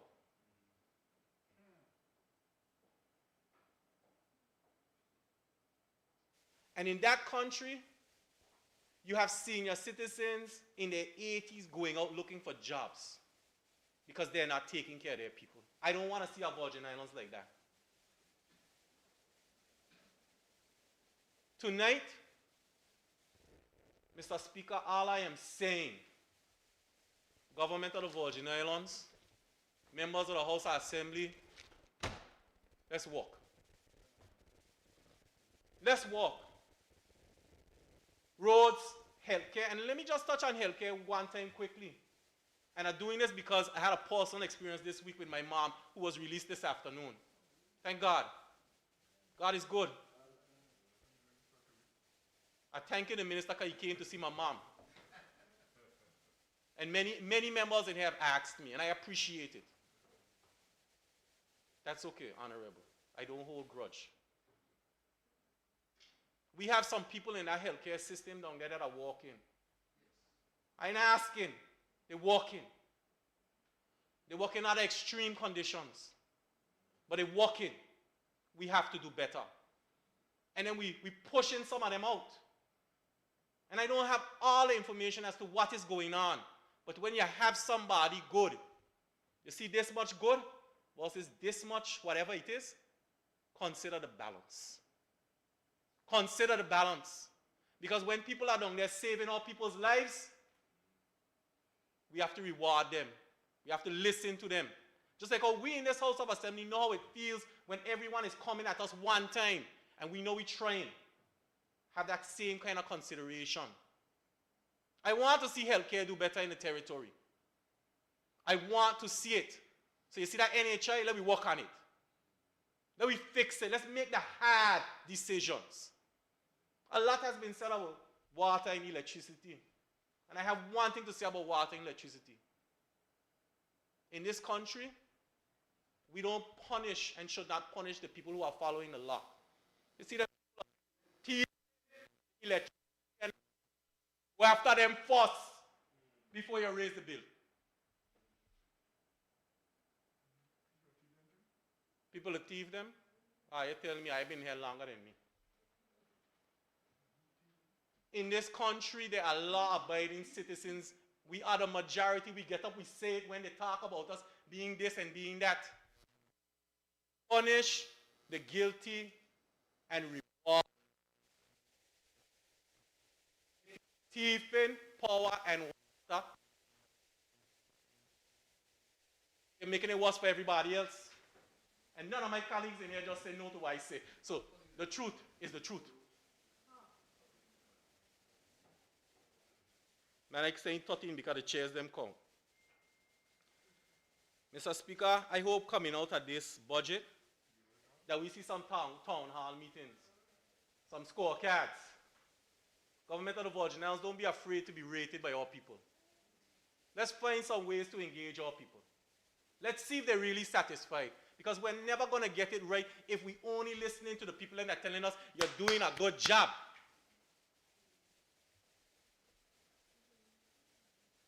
Nobody listening to us? Well, I'm asking them to listen, Honorable. Because you see this document here? The single most important document going into the next year. And hardly anybody in our society talking about it. And we need to face reality on that. This is a document filled with numbers and one picture. Maybe if we put some more pictures, people will read it. But you know what we can do? Show our people what we are about. There's a screaming out there, replace all 13. Well, if you ever need motivation to keep your job, let me work. Well, is it a job, duty, or the desire to be here? Mr. Speaker, I just want to say this. You see this return on investment, ROI? I'm asking the government of the Virgin Islands, my colleagues, to keep that in mind in everything you do. When you give out grants, make sure that you have. I'm not saying you don't. I'm saying make sure you do. Make sure your guidelines include that they come back and say to you, this is what I did with my money. Make sure that when you give out anything to anyone or you decide to invest in something, you know the rate of return. When are we going to see it? It can't always be social. But then also at the same time, don't always jump up when something is being done and it's too soon to see the results. I'm very, very pointed when I say that. The investment that the government of the Virgin Islands made in me, when they gave me my education, I am grateful to put it back into the Virgin Islands. Mr. Speaker, you see these revenue generating measures in our country? I'm asking the government, hire somebody.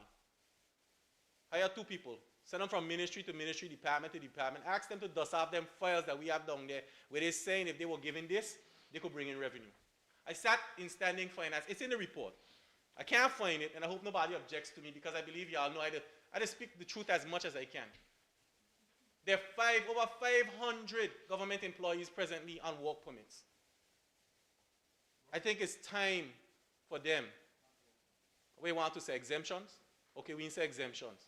I think they should pay a fee. I think we should collect something. I think where we are in the Virgin Islands, if we are bringing people here because we can't use our own, I think they should pay a fee. I'm not saying every year. I'm not saying that. I'm saying I think they should pay something because we need revenue. I think that when we look at our laws and where they were, it's time to look beyond that. We can't always give away the Virgin Islands for free. Still take the criticisms we are taking. We can't. Mr. Speaker, I want us to nurture the roots of the Virgin Islands, tend the branches, harvest the fruits that belong to the entire tree. Those 9 districts across the territory need to be fed. They need to be watered. They need to be nurtured. Asking the members of the House of Assembly, pay attention a little bit more. Stop looking at the numbers alone and look at the people. Mr. Speaker, I am a successful, a hopeful, a more focused 2026. And to each member in this House of Assembly, behind each of you is not a leader force, or each of you are not just a leader. You're a grandparent for some. You're a mother, a wife, a husband, an uncle, an aunt. And then you are a leader. So when you decide to sit down at your desk, or we decide to sit down at our desk, think about all of that. Think about it. And if I came across tonight like I was preaching, I make no apology. Because all I am asking you to do is walk. Y'all have a good night.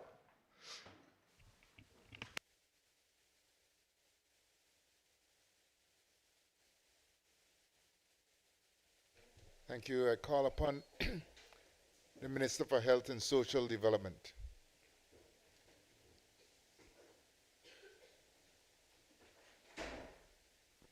Thank you, Mr. Speaker. Just Mr. Speaker, for the opportunity to say just a few words on this budget. This is probably, like was said before, one of the most important activities of government is to lay that roadmap for where the country intends to go, at least over the next 12 months. And I must commend the FS and his team and all the public officers who came before us over the last couple of weeks, sometimes having to wait long periods of time out there before they could come in. But, Madam Speaker, I've said this before. I'm going to say it again just for the record, that I really think, since this budget really controls what happens in the country, is that we give the sister islands, in particular, and the Garden Virgin Islands, a special dispensation that must come through the structure of the budget. Yes, There's some challenges with sister islands where some things must be subsidized, and that must be a given, and it should not be frowned upon. For example, on Anegada, the airport does cost government a lot of money. It doesn't make that much money. Let's tell ourselves we have to subsidize that. Let's not make it an issue, and let's put it in the budget. I think because they're so important, the 9th district in particular, to our tourism product, it must be treated differently. It can't be treated as a district like any other district. And I ain't calling them. It's treated as two essential islands with keys. And it must be, in my opinion, given a different structure within the national budget. I was in Anegada last week with the commission of the solar farm. Red letter day for the BVI. Red letter day. Because for years we've had to subsidize the energy for Anegada. The population does not produce enough energy to go through that. So it was subsidized for years. It was only fitting that we started there on Anegada. And over time, we'll see the cost of energy reduce. It was a heavy investment, but a sensible investment. That's what we call foresight and leadership, to start that kind of stuff. And it's a model for the rest of the Caribbean, to have an island entirely, public island, entirely under solar. And when I was going through the budget, this last budget, I saw an item in there where the government is subsidizing an ATM for Anegada. Now, despite what you may have heard, I worked on that project for at least 10 years, trying to get an ATM to Anegada. So I was so pleased when I finally saw it coming through. And of course, I did the research to find out where it was going, and I was shown on the spot.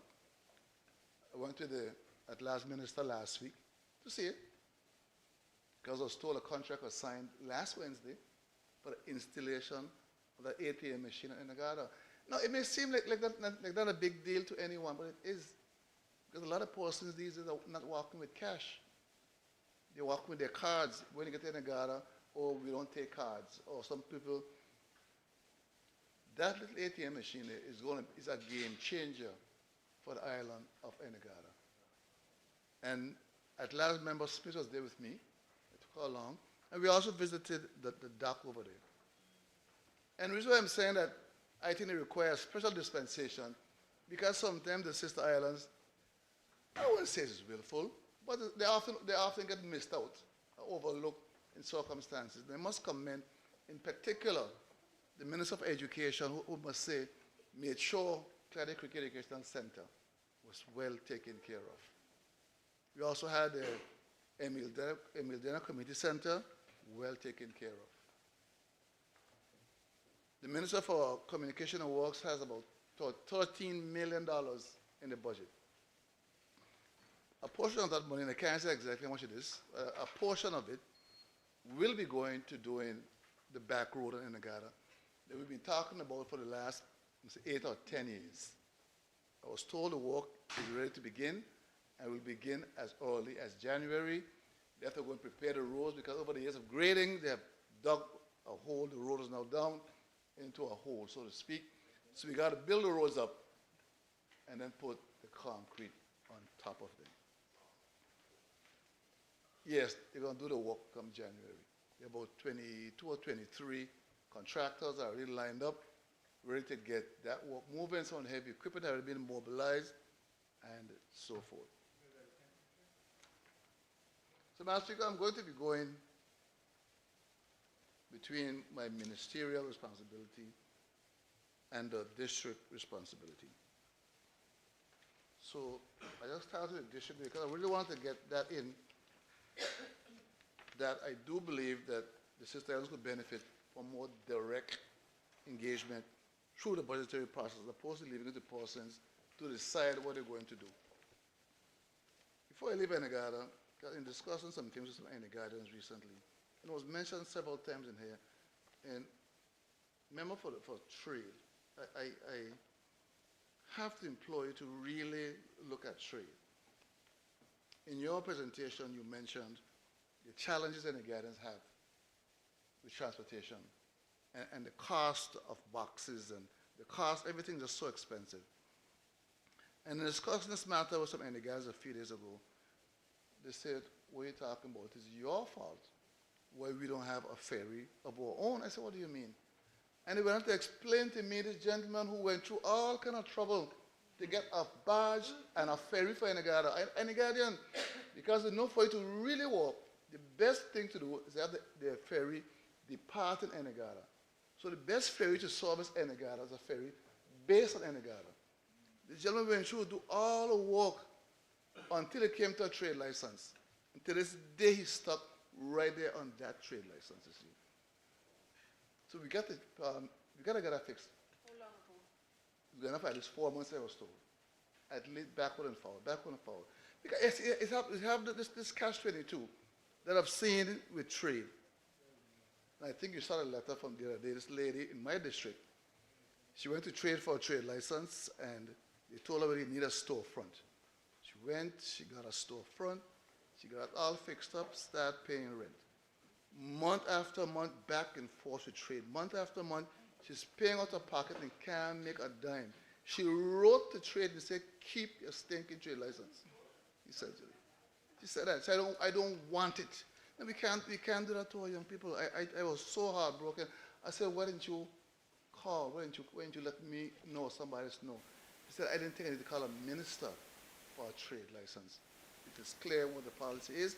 I've done what they asked me to do. Why am I here 4 months later and thousands of dollars? We can't do that to our people. Thousands of dollars in the red. He said, I give up. I have given up. And I think that it's really, really, really broke my heart. Madam Speaker, we tackle this, Mr. Speaker, sorry, this issue of sargassum. And it's high on my agenda here for one reason. Minister for Environment is a private company that yesterday, what today is? Today's Wednesday? Yesterday, Tuesday, cleared a sargassum removal machine from Port Purcell.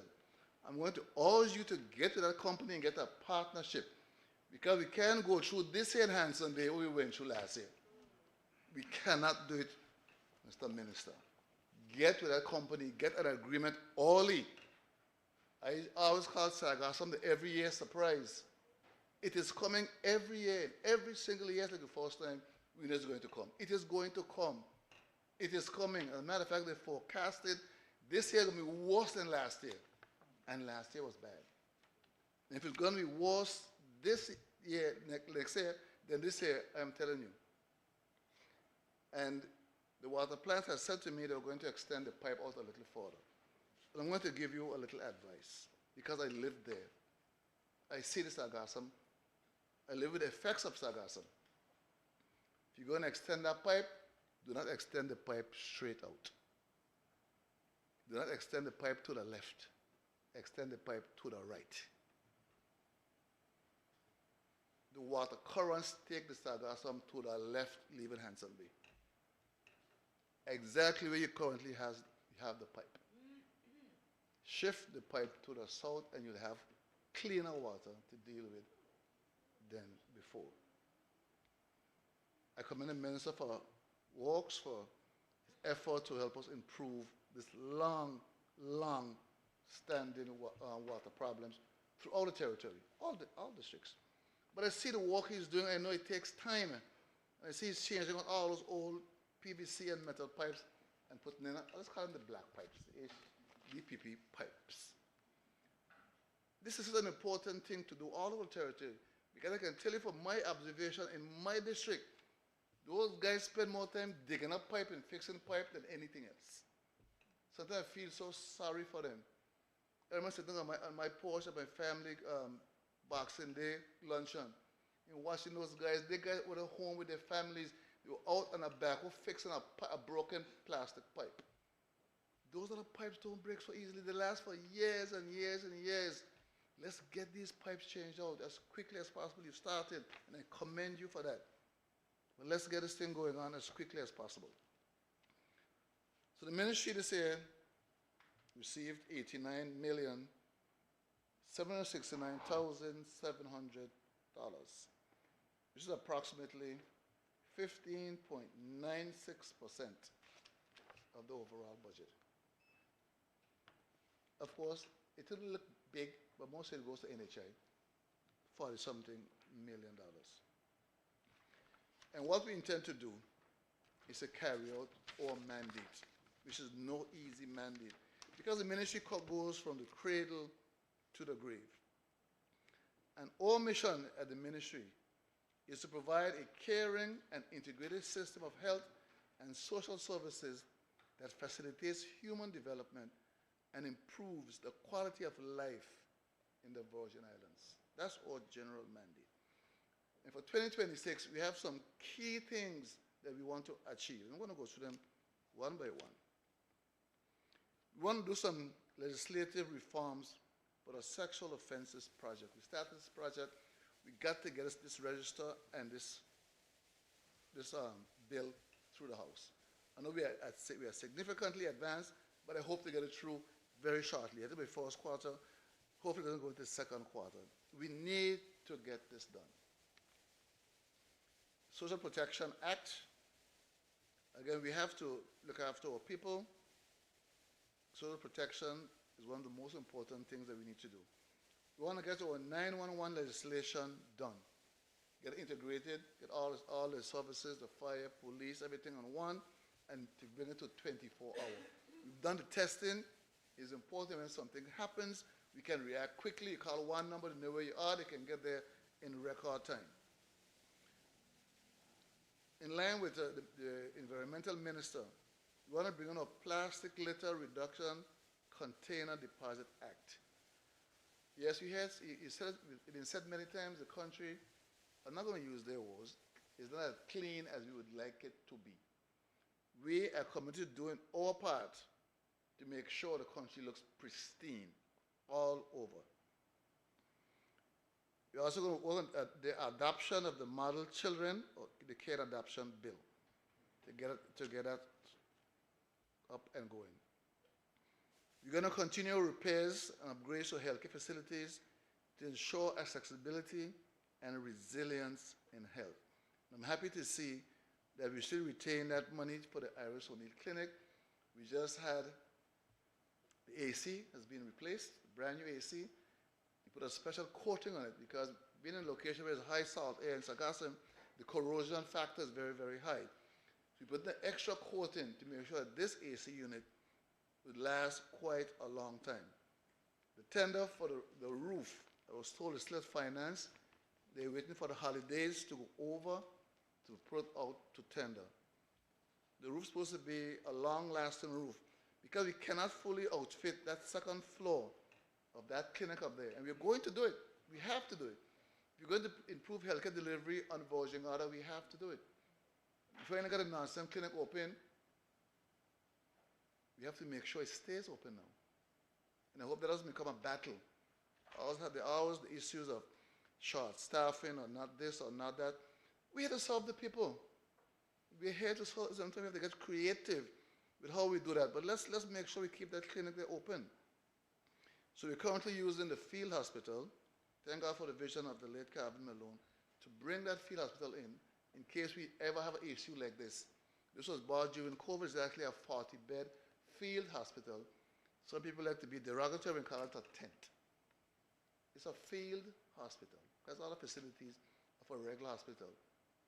Running water, air conditioning, beds, everything. It was designed for a time like this, where the facility you have is not properly functioning. Or if for some reason there's a mass casualty, and you don't have beds, you quickly pull together this field hospital, and it serves you well. Now, Speaker, the much talked about construction of a new social home complex up in the east.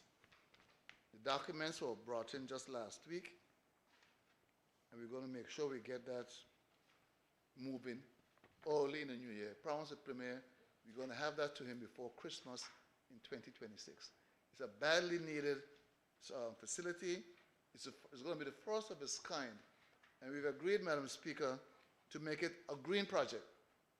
That means it should be off-grid, working with full solar. It's going to be the first of its kind like that. And we hope to make sure all the buildings we do going forward are like that. We want to secure social space to address chronic homelessness and children and juveniles in conflict with the law to ensure accessibility and resilience in social services. Homelessness is becoming a problem. The sad truth is not all the persons we see in the street, not in homes, they aren't all homeless. Some of these folks just like to be on the street.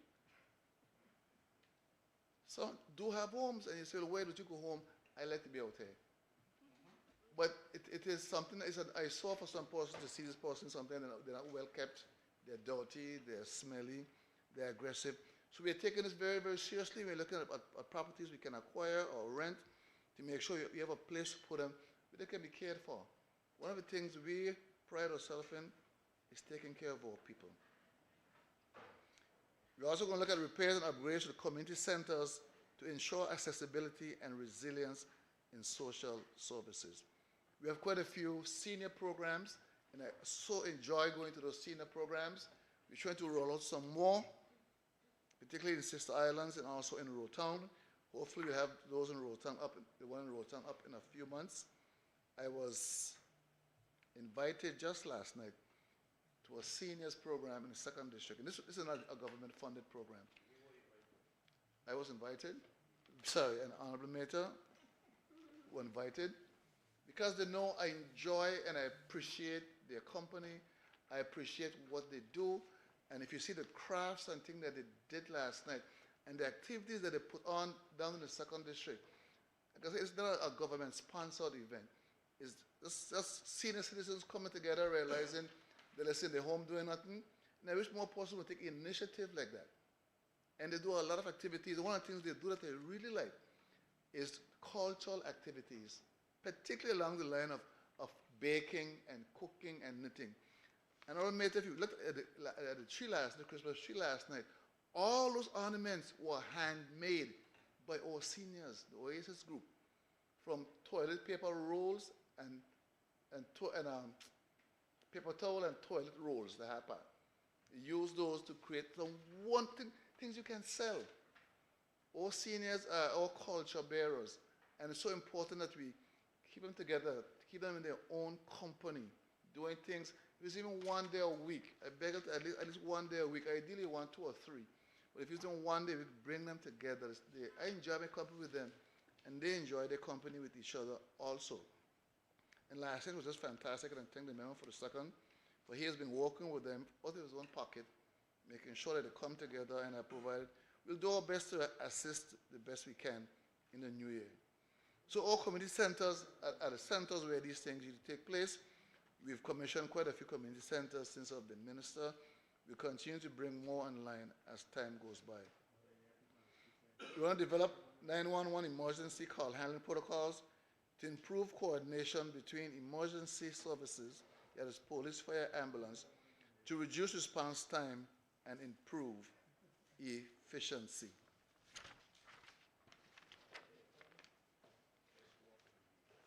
Madam Speaker, I want to touch on a little something here, just quickly, because I just call it the hits, the greatest hits. So we talk a lot about these long-standing challenges. I wrote some of them down as the members spoke. Water challenges, road challenges, power challenges, cost of living challenges, wage challenges, access to healthcare challenges. I'll come back to that in a while. Madam Speaker, what I don't like, the world's a very challenging place. All over the world right now is challenging, it's difficult. It's not unique to the BVI. As a matter of fact, it was so bad in St. Vincent, they changed the whole government in the hopes that that would bring some kind of relief to them. But Madam Speaker, what I don't like is when this is politicized, is used to gain political points. I think it is wrong. I really think it is wrong. These are real, we cannot use the people's pain for some cheap points, to score cheap political points. As if you're caring or you pretend to care, all of a sudden make you a hero. No, what we need, what the last member said, is to come together and find solutions and go get the work done. finger pointing and so forth ain't solving a problem. If these problems were easily solved, they would have been solved years ago. Years ago. Donald Trump is all kind of pressure on me because he said on day one he's going to bring prices down. It's now probably near day 100, and people are still crying out about prices. The issue in Venezuela, the fluctuation of the price of oil.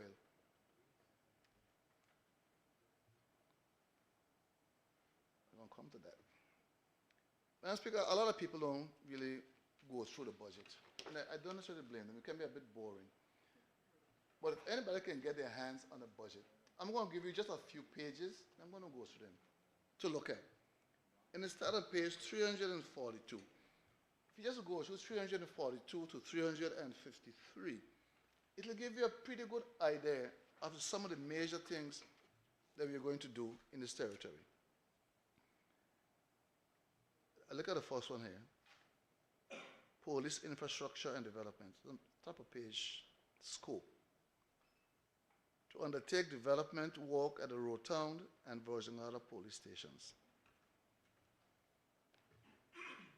Crime is a challenge for us. We saw the crime just today. It is so sad that we're losing our people to violence.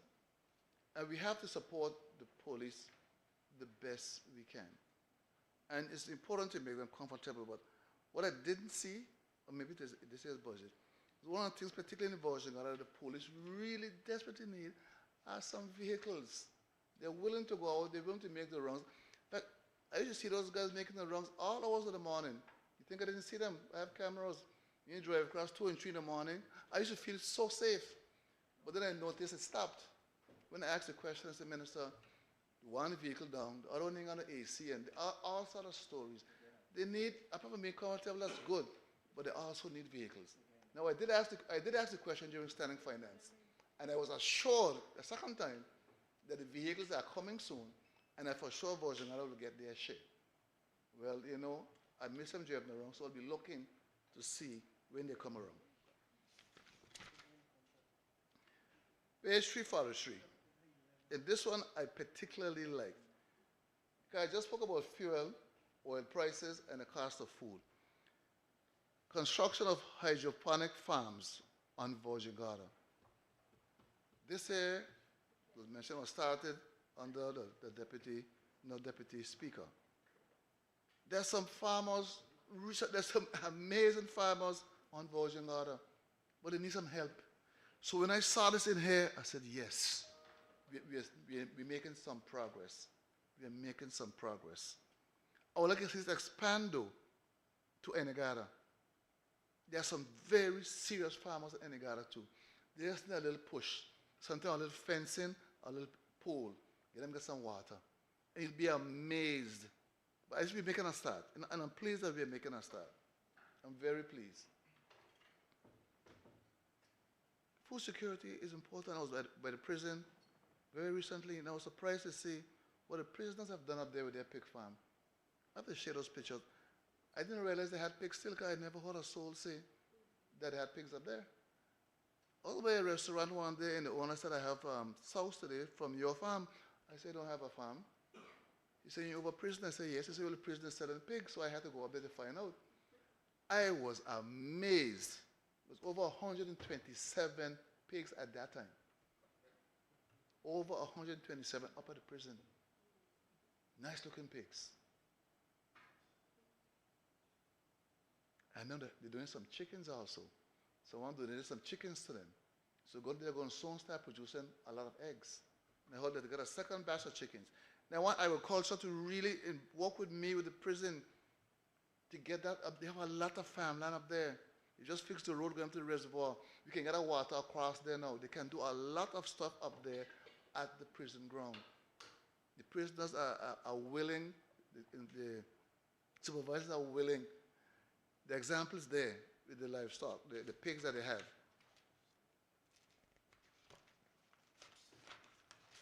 I'm going to skip over. I'm going through my district and ministry. Dr. D. Olangsford Hospital. A lot has been said about healthcare. And I must say, since taking this ministry, we have been on a strong, aggressive reformation program with HSA. We've just managed, I think the first time in 10 years, to have a strategic plan produced. And I must thank the leadership of the acting CEO for getting that done. I think the first time in a long, long time. There are many problems in healthcare down there, but I can assure the public we are addressing them as quickly as we can. Lots of challenges. The one about the Gloom report you heard, the member for the six spoke of, that's the reality. We'd have signed a contract maybe a few weeks ago to clean up the building, get the building looking fresh again, and put on a name on it. That contract was signed, the work hopefully should begin very, very soon. And there are those who are saying we shouldn't bother with the look of the facility. We should focus on the inside. I say we have to do both. If you're going to show we're serious about healthcare, if you're going to get investors and donors to come and join this journey with us, we have to show we are serious. We have to look the part. And I was happy that the plan we've been waiting on, which is the most important thing to me, employee compensation. You heard the last member said. The compensation review has been waiting on for months. There are people down there, they're only working there to this day because they love this country and they love what they do. But with the Premier's help, we're going to fix that soon. I haven't seen the report yet, officially. Premier, have you seen the report? I don't think you've seen or you've gotten the report. But we're going to go over that report. Sorry, it came after the deliberations. But we have to make sure we do right by those healthcare workers down there. We have to make sure we do right. They put in long hours. They bend over backwards. So I could call any day of the week and say, listen, there's a particular patient from my district, the person's dear to me, can you? And it's done every single time. And I really appreciate the work that they're doing down there in taking care of our people. Now, I was telling them, despite you're overworked, not feeling appreciated, you still must be your best. Because those who come to you are their worst. You want to come with the sick and dying. You don't go down there unless you're me going to visit people, or another mate are going to visit his people, and others who go down there to visit people. Because it's a lonely place down there, you know. Hospital's a lonely place. Hospital and prison. I was at a prison a few days ago at the annual luncheon, and again, I must thank Honorable Keynes, Alvaro Keynes, that started that prison Christmas luncheon when she was elected. And up to now, she still continues. I have to go and show my support. She cooks, and the church group that supports her, the worshipers and the singers and the servers, it was fantastic being there, and all the workers feel appreciated, and the prisoners, they come and they get a meal, and they get a drink, and they get to talk and see people. It's a wonderful time. It's a pity. I said to her, it's a pity we are doing this when they're in prison.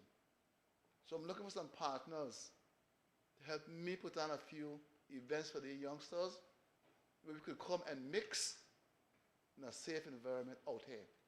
We could really, really have discussions about the way forward. I think Honorable Meta hit the nail on the head when he spoke about people not making it. The challenges are real. We see these persons all the time. They come to us. Some of them even walk with their paycheck. Some even walk with their bank balances. Then they say, if you think I'll lie, look at my bank statement here. $5.12. And it's all their life savings.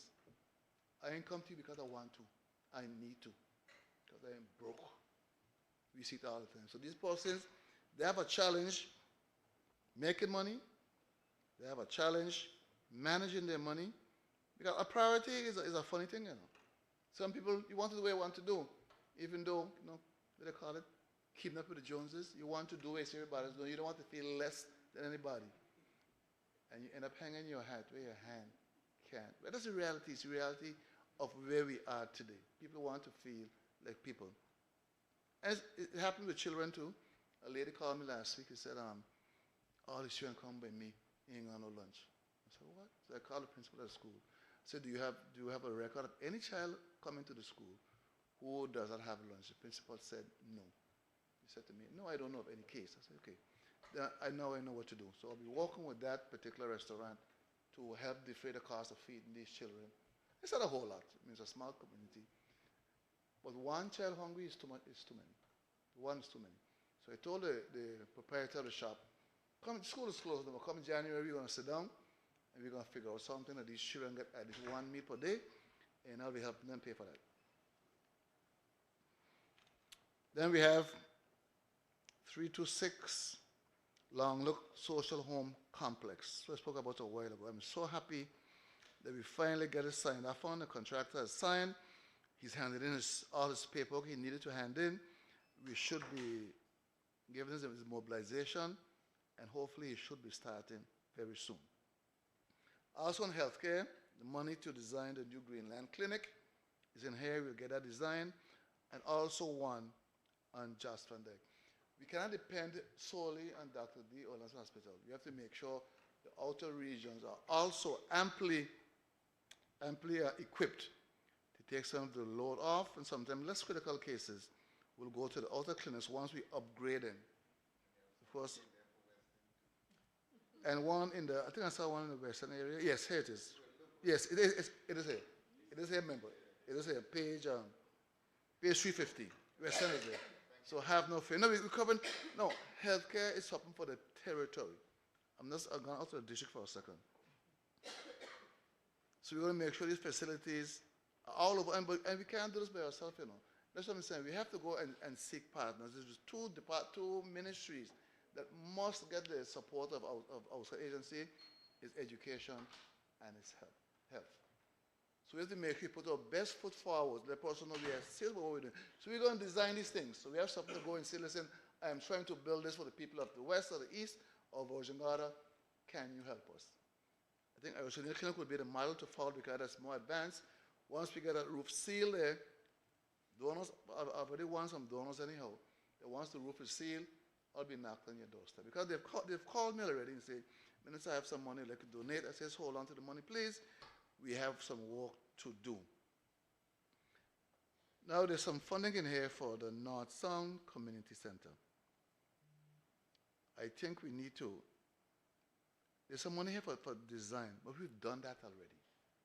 And the reason why this project is so dear to me, and should be to all of us, is the government of the Virgin Islands have never built a community center in the 9th district. It has never happened. The one in Anegada was built by the Anegadians out of New York. The one in Virgin Gorda was built by the Virgin Gorda League out of New York. This here will be the first community center built by the government for the people of the 9th district. Rainbow Children's Home, we're going to do some work there. We're doing some work also at the dump in Virgin Gorda, turns into a material recovery, and also at Parkwood Pond. I'm happy to see all these things here in the budget. Over on page 352, renovation of the fire station VG, Virgin Gorda. Now, Minister, we need to have a discussion about this. I appreciate what you're doing. You spent some money there last year also, putting on the two fire gates, they secure it nice, hurricanes, bad weather. But that area there, I'm currently doing some designs to convert that area into a market. I've had several persons come to me and said, Minister, we needed old market space back. I have also my own funding. I've employed an architect to design something relatively simple. And once the design is done, hopefully before December, I hope that market constructed in short order. It should not take 3 months, once I get the designs, to have that market back in sync. It's helped me sometimes. You see the Anegada fishermen when they come over, under a tree with a cooler, trying to sell their fish and their conchs and what's not. No, you want a dignified place where you can go. It's sheltered, there's power, and there's other vendors there with you, and maybe even some music. You have the various school bands and so forth. They can come along and play with you.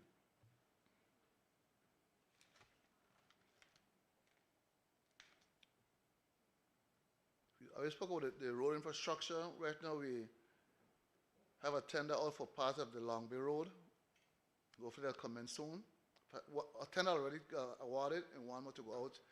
We divided the work in two, east part and the west part. We didn't have any bidders for the west part. We're going to put it back out and we'll make sure that persons sending their bids, we have to get that road reopened as quickly as possible. It's a very important tourist route. If you're going around to Hoghaven, that's the route you would take. And while I'm talking about that road there, I really want to commend the rated teams for the excellent work that they've been doing in the district, keeping the district well cut. A pity the time ran out, but I think come January, we start back exactly where we left off, keeping those roadsides cut, make sure that all of sea views and landscapes and seascapes are visible. And while I'm saying that, just in time for Christmas Eve in New York, in North Sound, in the Bond in North Sound, every year, the place to be on Christmas Eve is in North Sound. We have two major events that happens in Christmas Eve in North Sound. One is the boat parade, and hopefully it happens this year. It was kind of small last year. The boat parade goes around Gun Creek, just go out of Sound. Lots of fun, and it's about bitter end. And then from there we go up to the Bond, and there we just have fun and Christmas jinks and music and all sort of stuff. And what you'll see different this year, all the solar lights are now in from North Sound all the way down to Pond. And I must thank the minister and the BVC team, BVIEC team, for making that a reality. It has been spoken about since 2017. It's been spoken about since 2017. All we need to do now is to get on getting those guardrails repaired, which I was told coming soon. But you know, in this line of work, coming soon is never soon enough. We just need to get on with the work. I was pleased to see also the roads that I submitted this year. I got the last one done today for this area, which I'm so pleased in Windy Hill. And I didn't realize the other piece of road was that bad because I haven't been to Windy Hill in a long time. But I would like, once I get the last piece of road, and I wish I'd gone there before, once I get the last piece of road in the Windy Hill fixed, I want to have a meeting with the community to look at how we could create a one-way situation in Windy Hill to kind of minimize congestion and so forth. Because sometimes those two blind corners by 8-7 jewels and so forth could be quite dangerous. But if we create a one-way, maybe it's not possible, I don't know, but we'll sit down and we'll look at the possibility of creating a one-way facility through Windy Hill. But I think the other road needs a little bit of love, so I'll look at that in the new year. Ports. Now, I see ports have some funding in there for upgrades to particularly Virgin Gorda and Rotown, two very, very heavily used ports. Now, Port came to Virgin Gorda, I was told very recently, and they met with a few ports. I think the vendors in the building to discuss the plans they have for revamping the port, maybe creating separation of passenger and cargo. When I called them about the meeting, they said it was just kind of getting their vendors up to speed, but that very soon they'll be having a meeting on Virgin Gorda to get input of the wider community on the plans they have to upgrade the staff. Now, this is, again, one of those long discussed things that seem to be going nowhere. We're going to make sure that these things won't happen, that these things happen as quickly as possible and that the delays go away. Now, if I'm not mistaken, Minister, I think the late flight in America should have started Monday. And the reason why I'm saying this is because a lot of those passengers who are coming on American, they are going to the sister islands. So upgrading that dock facility is so, so important. Because we're going to get increased passengers by cruise ship and increased passengers by plane. So we got to make sure that we don't create no madness there in Towns Bay Jetty. I welcome the upgrade, I welcome the separation. So we want to make things more efficient. Madam Speaker, one of the speakers said earlier, and I don't like when people do this, was criticizing the Premier for spending money on one thing versus the other thing. There's something really called opportunity cost. We don't have an endless budget of money. There's limited funding. And no matter what you spend the money on, something will get left out. The only thing the member didn't say, and I was waiting to hear it, is that we should not spend $20 million on the hard-working public servants We should have keep the money and do the rehabilitative complex instead. That's the only thing he didn't say. But he didn't go too far from saying that. These persons have worked so hard for their money. There's some things you have to do. Something must be given priority. Yes, the $20 million could have gone elsewhere, but the decision was made to reward these hard-working public officers, a lot of whom below the living wage. A lot of whom below the living wage. So to say spend money here and not there is a false argument. It sounds good. It does sound good. And it sounds appealing to some people. But I don't like it. The country has to run, and money has to spend to develop the country. When a country grows, it is natural that the budget of the country, because the economy is expanding, the money will grow. So it's the largest budget right now ever, over $500 million. And you can celebrate that if you want. It's a great achievement. It's the greatest to date, but I guarantee you there's going to come a time when it's going to look like nothing. Because I recall, I think, when you got to the first budget of $100,000. I'm not sure you remember that? 100,000? So it was around. It wasn't a lot of money now, but it was a big deal then. Whole $100,000 was not such a money. Because back in those days, the money was counting tens of thousands. When it got to, I think it was 100,000. It was 100,000. It was a big deal. Now, you look at that now, like $100,000. Well, this budget now, at some point in time, once the things we are doing, once we do the right things to grow this economy, this here too, one day will look at a small amount of money.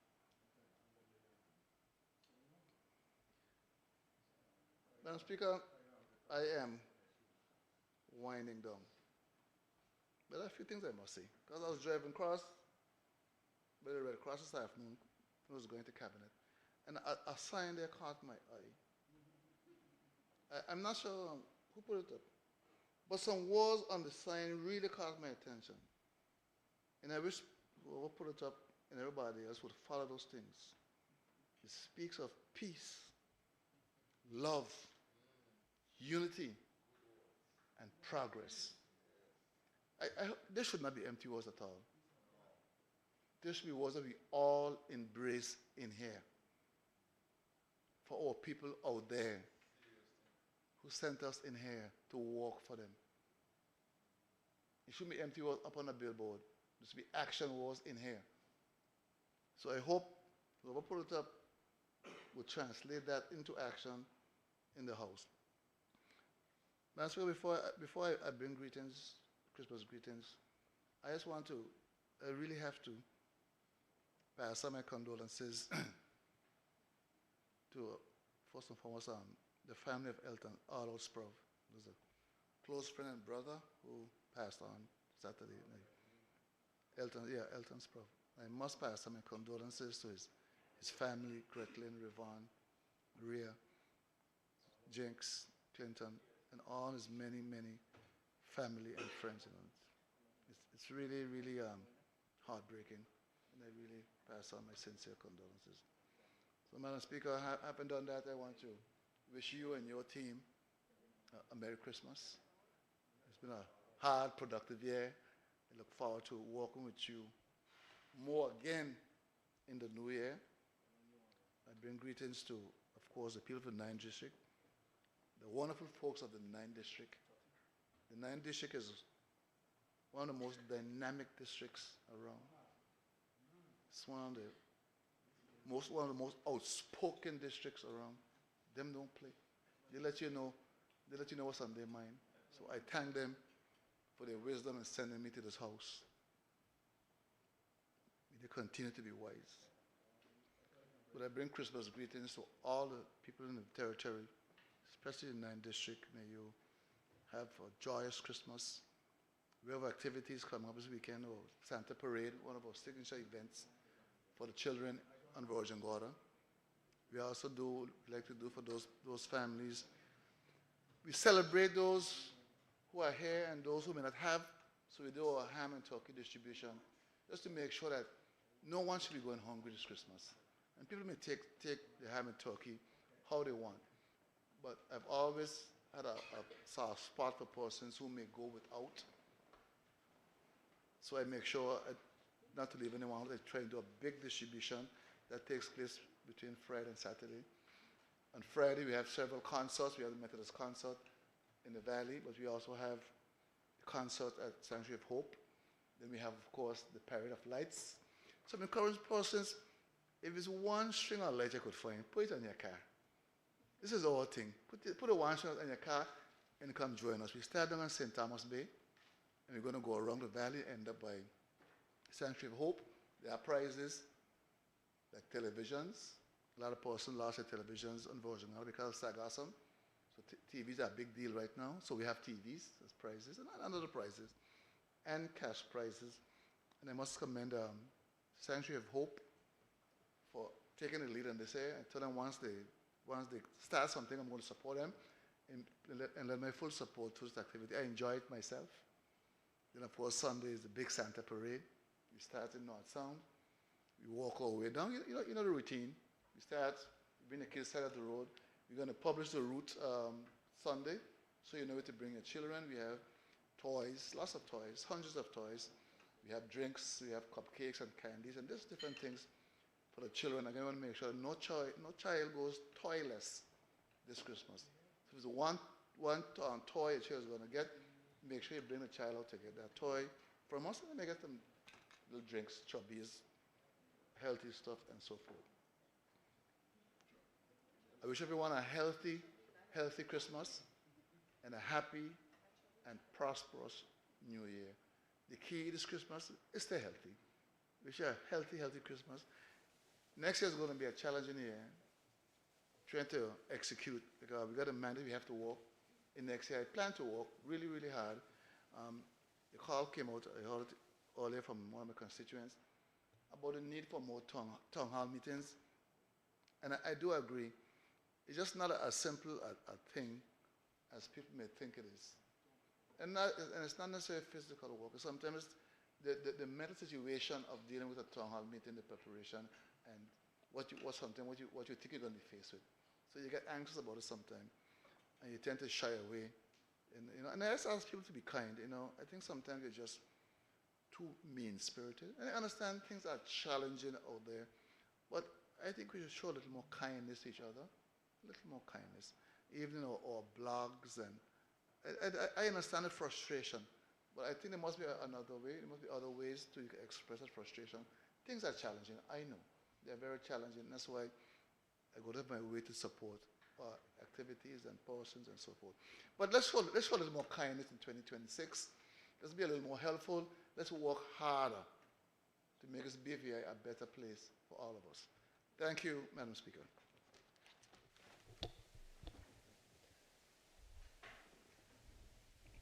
Thank you. I recognize the Deputy Premier at this time, Honorable Julian Fraser.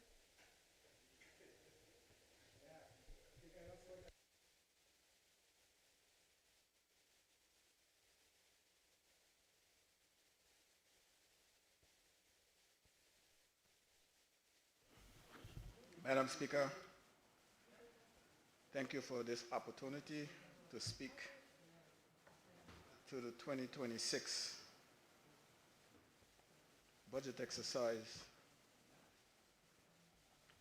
Madam Speaker, I came here on this side of the aisle with my eyes wide open, Madam Speaker. I came for a purpose. If I was on the other side, Madam Speaker, by 5 o'clock, I would clock out. And I knew the benefits of clocking out at 5. Nowadays, I'm here till 9 p.m. And I knew I came with my eyes wide open. I knew what it would take. Madam Speaker, I sat on that side and I looked on this side. And I saw a young government with a young leader, brand new leader. And I think it would be a waste of my time, knowledge, and expertise to sit in the opposition and watch a young leader not achieve what he's capable of.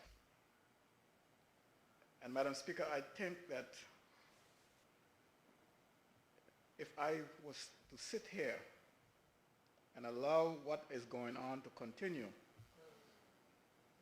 I will be doing a disservice to myself, the country.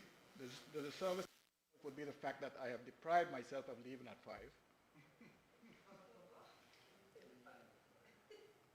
And to the country would be the many things that they would have missed because he had not been able to fulfill his achievement and reach his full potential. Madam Speaker, I think that, not I think, I know that a higher level of cognitive things need to be. In this house talking about potholes and toilets on beaches. These are things that can be resolved through other avenues. I went to a press conference recently, Madam Speaker, and a reporter waited and waited and waited like everyone else.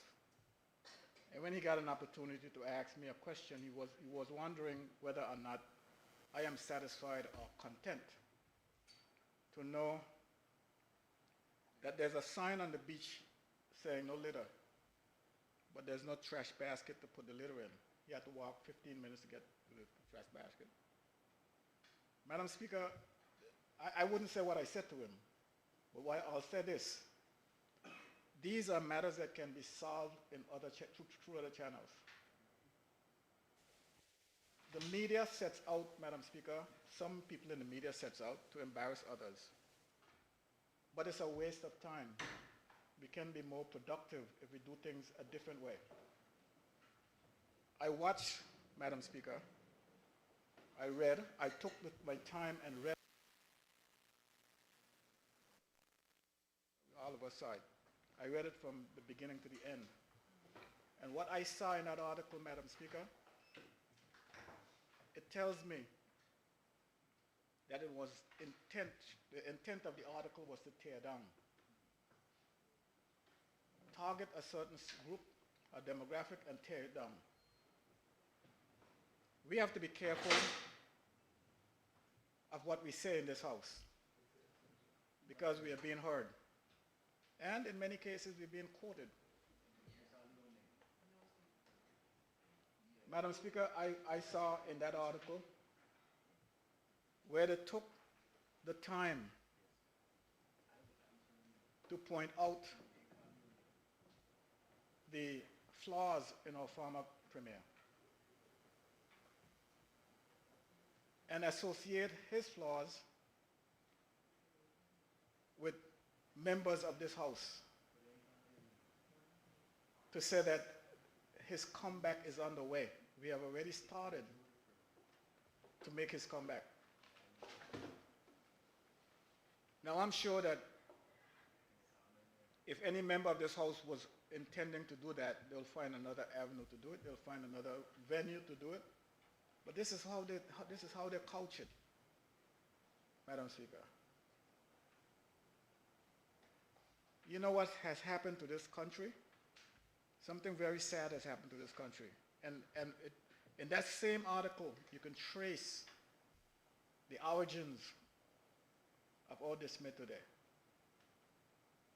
A spat between a premier and a governor. A premier who was once in the opposition. He labeled the government as corrupt. He goes and he had a fight with the governor. Even in the article even said that he asked the commissioner of police to have the governor arrested. And Madam Speaker, what's troubling about that article was the fact that they're going to tell me and everyone who read the article that the governor and the commissioner of police went searching for some records on the premier when he was a minister in the 2000, 2003 or somewhere around there, and they couldn't find them.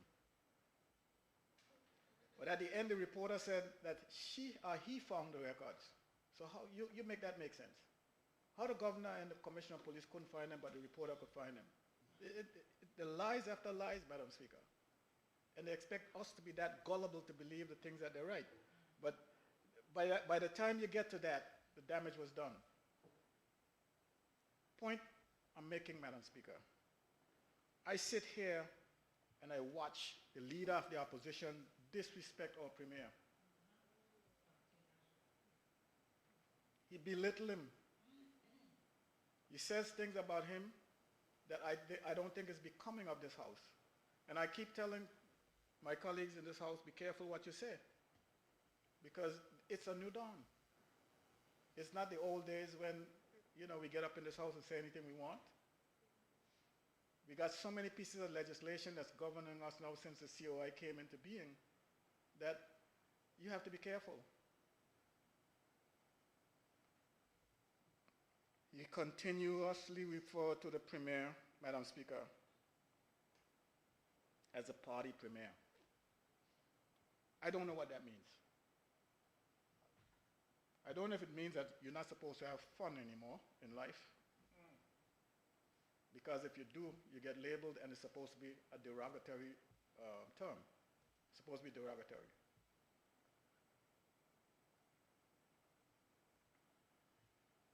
Madam Speaker, the Premier had a little celebration to commemorate the inauguration of the direct flight by American Eagle. Again, Madam Speaker, American Airlines, direct flight from the United States. Again, Madam Speaker, he gets ridiculed for that. I remember there was a party down in the park across from the government house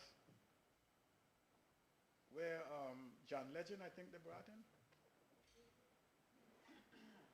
I don't know if they finished paying for that yet. I don't know if they finished paying for that yet, and that wasn't yesterday, Madam Speaker. So I want to let the Premier to know that he should not get weary and well-doing. Don't be afraid to do what you have to do in order to run the country. You're the Premier, for Christ's sake.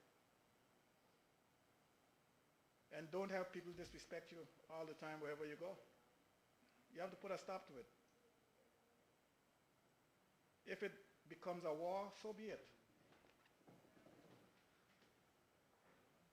Madam Speaker.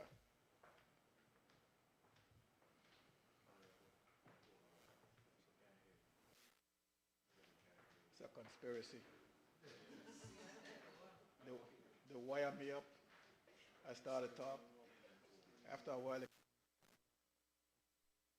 two mics.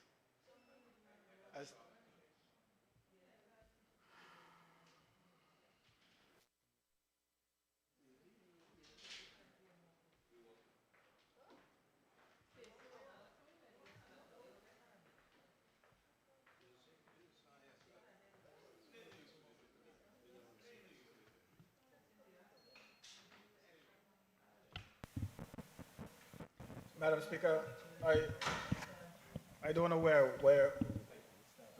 I need to go, where I need to be.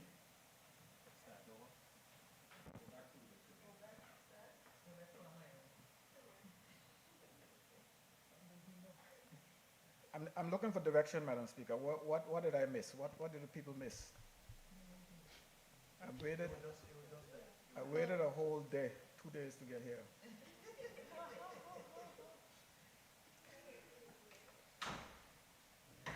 Madam Speaker,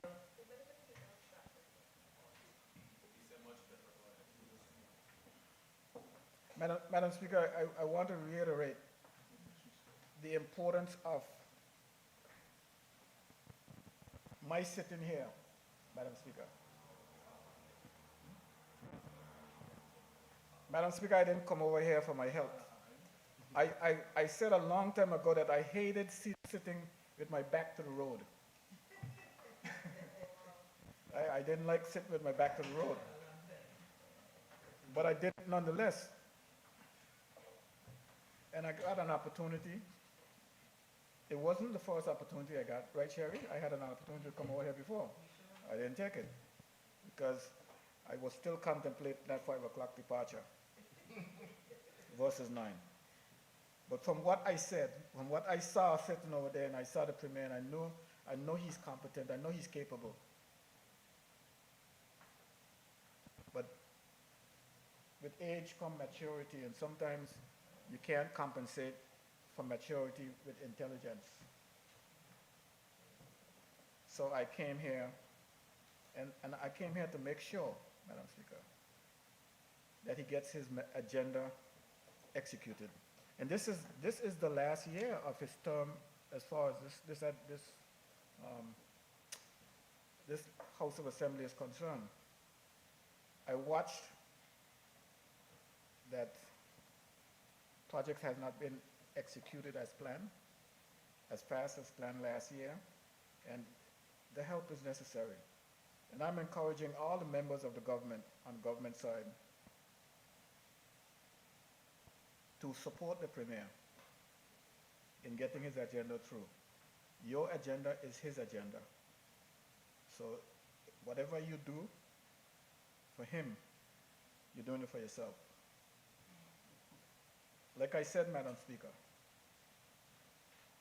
the disrespect that's being meted out to the Premier is unnecessary, unwarranted, and it must stop. I heard the leader of the opposition told him that he's going to lose weight because he's going to keep getting up and sitting down, getting up and sitting down.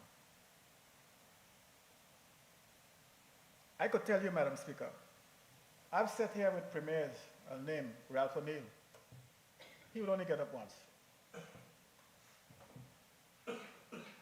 He wouldn't be getting up 2, 3 times because the first time you get up, you would stop. And that's you know, Madam Speaker, I noticed something that's taken place in this House that never happened before. We have extended a courtesy to the leader of the opposition that has never happened before. One of the courtesies I see being extended to the leader of the opposition is that he gets to, and I'm not talking about this leader of the opposition. In recent time, the leader of the opposition gets to nominate an individual for just about every board. It's almost automatic. The minister don't get that privilege. And I'll talk about the way ministers are being treated. So when the next piece of legislation comes before this House and that courtesy isn't extended, you'll hear a ruckus as if it's an entitlement. It's not an entitlement, Madam Speaker. It's what is happening is that ministers have now come to the point where they believe that they should open up to the opposition. I think it makes for a better running of the country. And if the opposition doesn't acknowledge it, then you'll go back to wartime, on a wartime footing.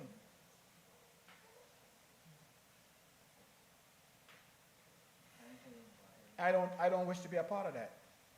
I'm just saying, Madam Speaker. All you're asking for is courtesy, decency, common decency. That's all it is.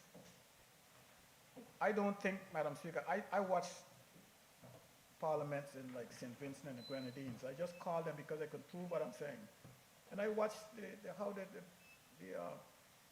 Prime Minister and the leader of the opposition, one call another one this, another one call the other one that, and even coarse words. Don't get me wrong, Madam Speaker. Julian Fraser a few years ago would not mind. But this is not becoming of our territory, not anymore. So labeling the Premier as a party Premier, and then taking every shot that is possible to take of him. We had the Soca Fest, the Uber Soca cruise, Madam Speaker, the Uber Soca cruise. And I was standing on the side of the road. I don't normally go to these things. But I said, you know, let me go and just be there. It's a good thing, Madam Speaker, that when it comes to these kind of things, I'm so lost. I'm so lost. And I was standing right by, across from Social Security on the corner as they approached the Waterfront Drive. I didn't realize that I was in a safe space until I look at it later. When I went up on Waterfront Drive and I see what they were doing, spraying the water and shooting those balls and all that kind of stuff, paint balls or whatever it was. Could you imagine me standing there and this happening to me? But I guess that's how it is. And while I'm standing there, up comes the premier in the parade, having fun, and he tell me, here, this is the premier of Bermuda. So what? It's like almost invited me to join them. But that wasn't going to happen, Madam Speaker. But the point I'm making, Madam Speaker, I'm sure that the Prime Minister, the Premier of Bermuda didn't board the yacht or the cruise ship in Tortola. Or he didn't join it in Tortola. He came from wherever he came from on the ship. So why our Premier can't get in the parade at his age, vigor, strength, his looks and everything, get in the parade in Tortola? So now he's being labeled for that. And then the leader of the opposition going to talk about asking the director of tourism if those people who was on that cruise in the parade, the demographics that he targets. Madam Speaker, I personally find that to be offensive. I'll tell you why, Madam Speaker. If the leader of the opposition was white, I would say it was a racist statement. But he's not, so I can't say it. If the leader of the opposition was not a member of the House of Assembly, I would say he's suffering from an inferiority complex. But I can't say it because he's a member of the House of Assembly. So, Madam Speaker, what is it? I heard the Premier ask the question, wasn't the money they spent green? And I said that's a very thoughtful comeback on that. We have a problem, Madam Speaker. We have a problem when it comes to our people. We have a problem when it comes to our people. We have to shake it.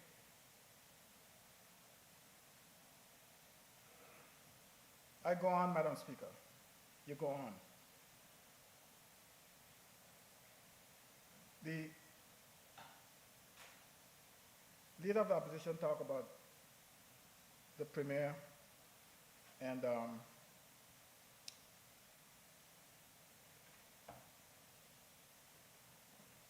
some issue up in Paraquita Bay with a farmer who needs water. He's eager to farm, but he has no water. Ask me, Madam Speaker. I could tell you that that's a sage-old problem. Farming at Paraquita Bay and no water, or the cry for water. But if you ask me, I'll tell you. When I took over the ministry in 1999 of Natural Resources and Labor, Madam Speaker, every farming plot in Paraquita Bay had running water. Every farmer had access to water.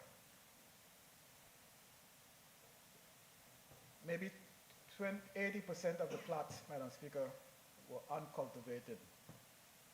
In other words, they were featuring things like wild salmon and that kind of stuff. You may not know what wild salmon is, Madam Speaker, but they're non-productive crops. The other 20% was probably underutilized. But one thing was consistent, Madam Speaker, is the cost of water. So we set out to find out, well, why is it that there are no crops, but the water bill is the same and skyrocketing? So we took a look by doing a little observation and a trip to Paraquita Bay after working hours in the evening, early evening, dusk. And you would see the water trucks coming down from up there loaded with water, heading for construction sites to construct buildings. That was an abuse, Madam Speaker, of the privilege of having water. So it started from back then. So you ask the farmers, okay, you want water, put in the meters, go get your own water. It never happened. It never happened.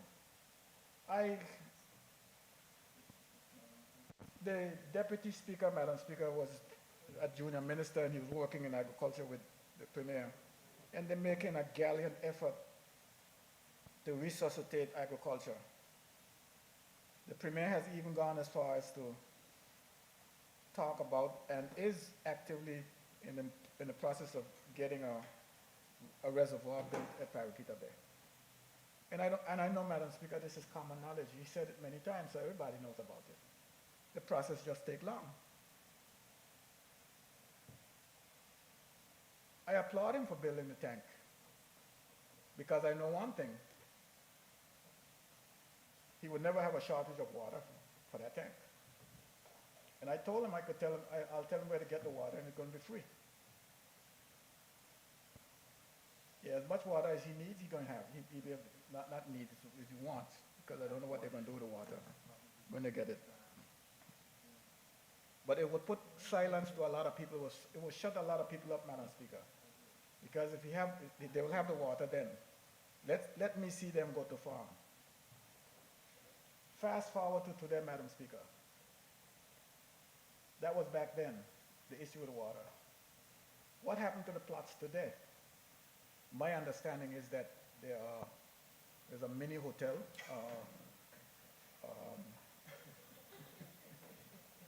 What's that famous hotel? Holiday Inn, leave the lights on. One of those kind of hotels. I understood that there's a factory of sorts. Now how you make it make sense, Madam Speaker? How does a building get erected? Can you plant a building like you plant a potato seed? A tomato seed, and you get tomatoes? How did the building get erected? Under whose watch did all this take place? And then you complain about the government doesn't have the farmers. I give you a plot, and you build a house. And tell me that I'm not helping you. So all these things, Madam Speaker, no one is talking about it. They talk about the lack of water, but they're not talking about people's, how people abuse privilege. Then you talk about the government. It's the government. Madam Speaker, if the leader of the opposition wants to talk about a premier, let me give him something to talk about, some things to talk about when you want to talk about this premier. My understanding, Madam Speaker, is soon and very soon, the Eastern Longlook Sewage Treatment Project will be on stream. The ribbon will be cut. Isn't that something soon? And the premier is taking it as if, like he was just invited for dinner, for lunch at Virgin Queen. Okay, when I get there, I get there. This is important. This is big stuff, Madam Speaker. I started that project in 2003. 2002, 2003, put in manholes. You go up in Longlook and you see a manhole cover. Open it and look down. You see pipes running down there. The whole secret village under Longlook.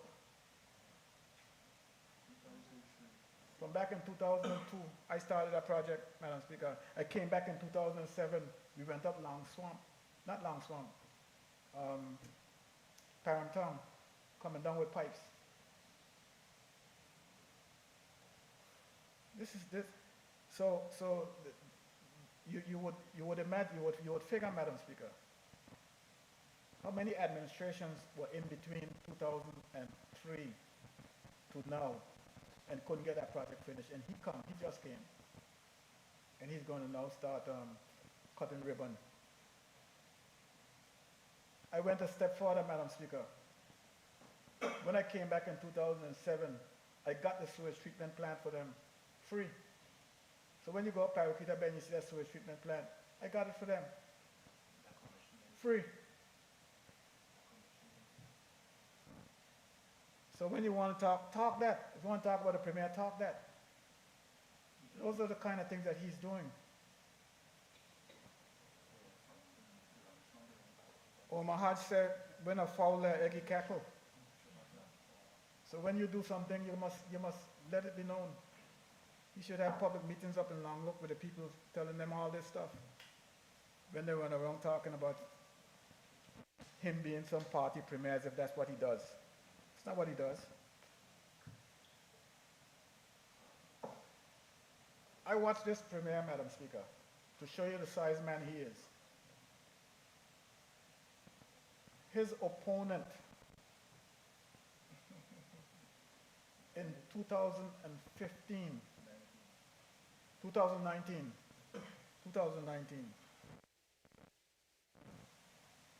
a long-standing member of this House, who he was able to be more successful than, 2019. Today, 2025, Madam Speaker, and last Friday,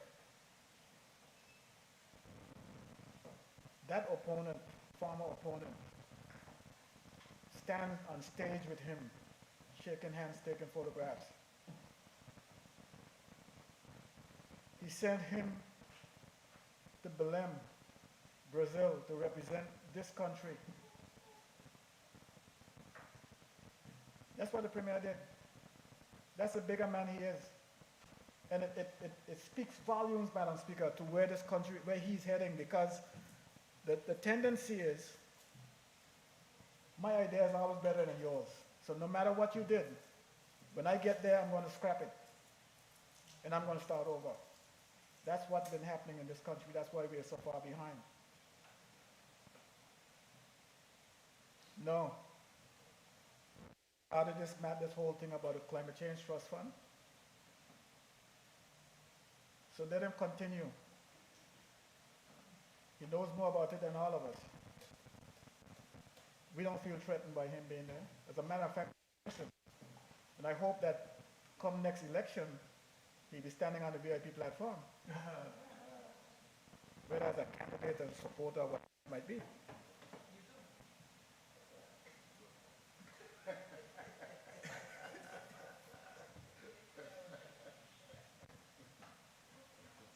So Madam Speaker, a good idea is a good idea, no matter where it comes from. And if you are big enough to acknowledge that, you're big enough to be praised.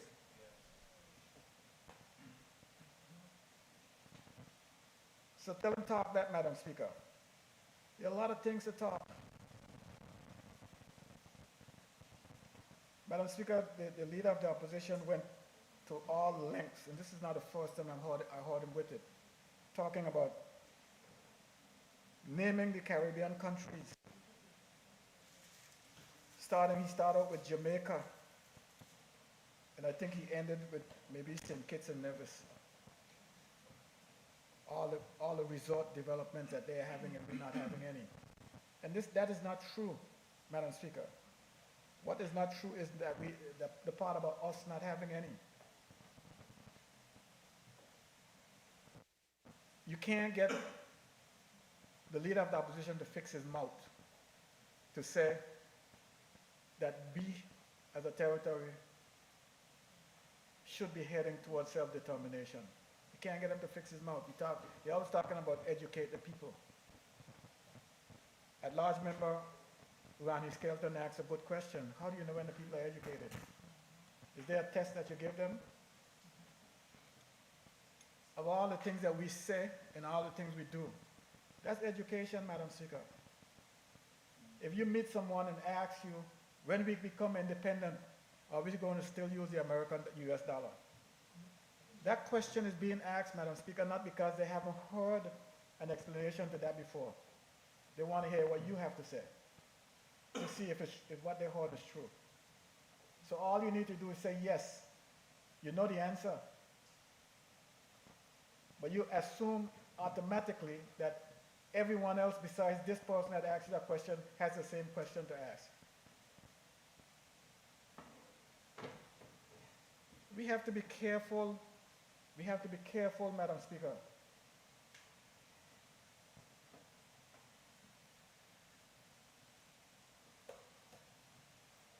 We have to be careful, Madam Speaker.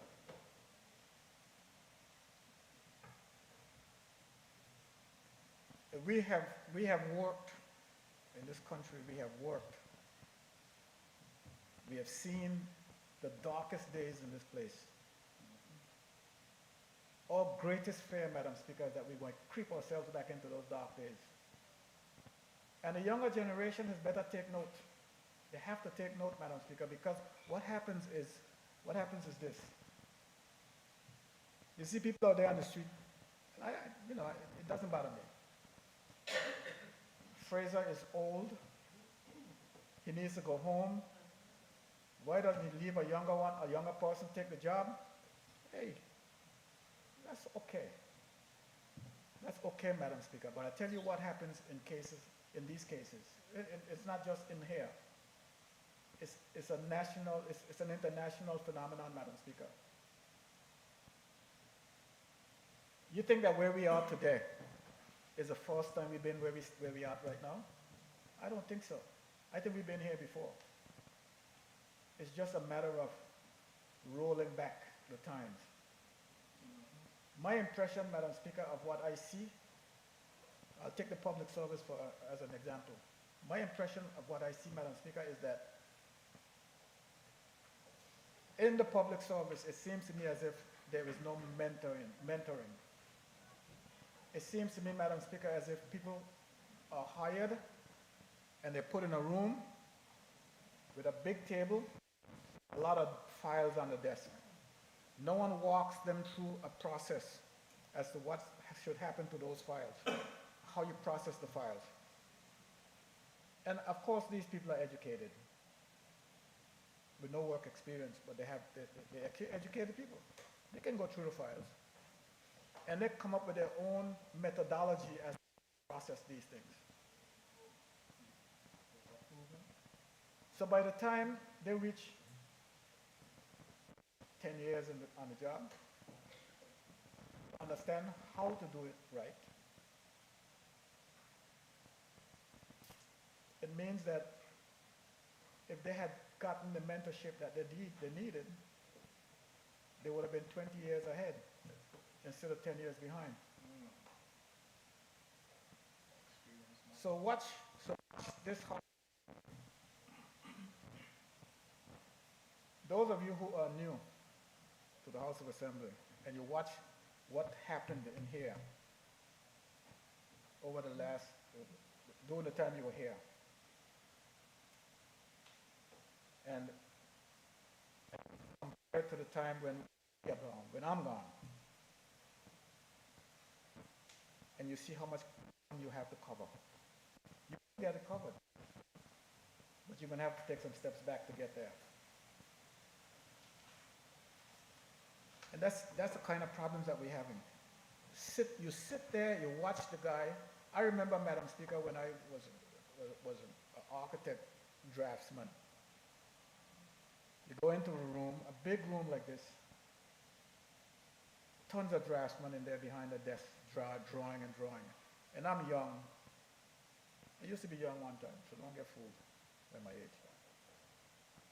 And I hold my head up and I look down and I see this man in his 60s or whatever it is.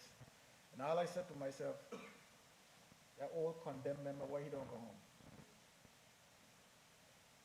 Some years later, when I started doing what he was doing, I just shook my head and I said, man, he was doing all this? I realized. But everyone has to go through their own process of experience, Madam Speaker. No one is going to take it away from them.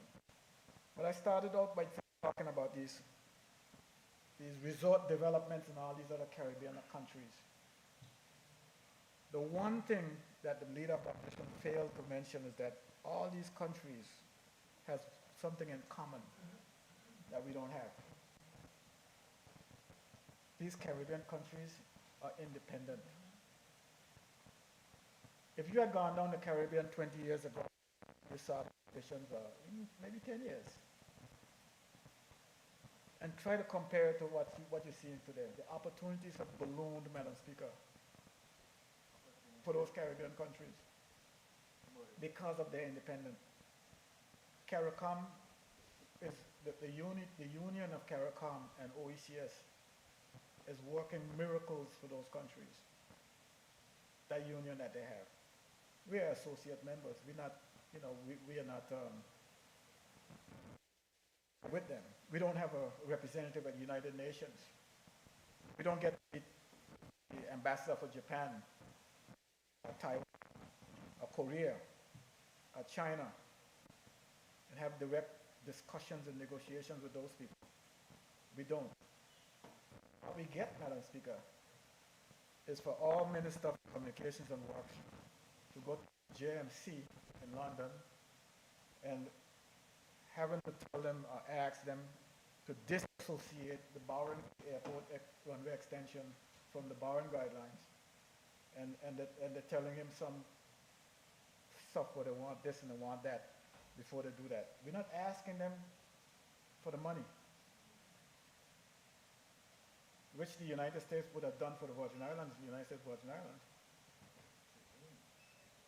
We're not asking the United Kingdom to give us some money, but they wouldn't even do even this that we are asking for. The Baroness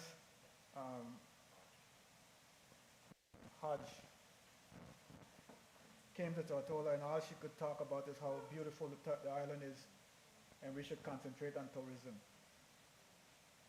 But she can't fix her mouth to say that she's going to advocate for us to get a grant from the United Kingdom to extend our runway. Can't fix her mouth to say that, but want to tell us what to do with our financial services sector. Or we must get out of that business and go into tourism. These Caribbean countries, Madam Speaker, I went to Jamaica, and this is a long time ago, even before I came here. They got a highway from Kingston to Montego Bay. Ocho Rios. Madam Speaker, it's amazing. I got to Africa, they got highways you can see that someone has paid attention to the needs of people like those. How do you think they get these things? They show you the ports in Kingston. Container ports, deep water ports. How do you think they get these things, Madam Speaker? You think they did what we are doing to get them? Clawing and cringing and clawing that we do here? No. In negotiations with the Chinese, they get these things and they get ahead of us. If we get this, Madam Speaker, we should be able to do the same kind of things. Instead of having to wait here for someone to tell us, we got a budget spending deficit.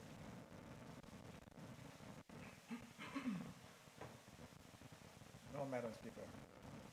And we only get this done by speaking with one voice, united voice. We're negotiating, we're about to negotiate the constitution of the new constitution for the Virgin Islands. And if we're going to negotiate this constitution with the British, we can't go before them with a forked tongue, Madam Speaker. We can't do that. Yes has to be yes and no has to be no. And the Premier must know push and negotiate. He selects the team that goes and negotiate, Madam Speaker. Must know. This Virgin Islands is one Virgin Islands.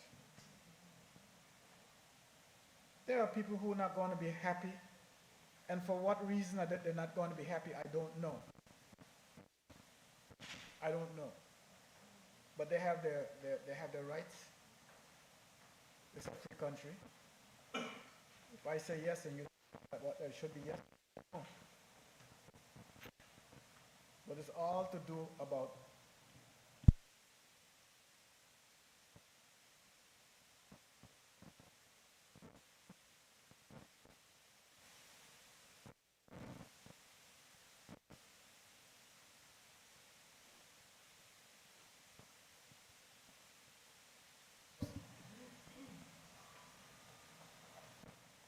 we have absolutely nowhere on this earth.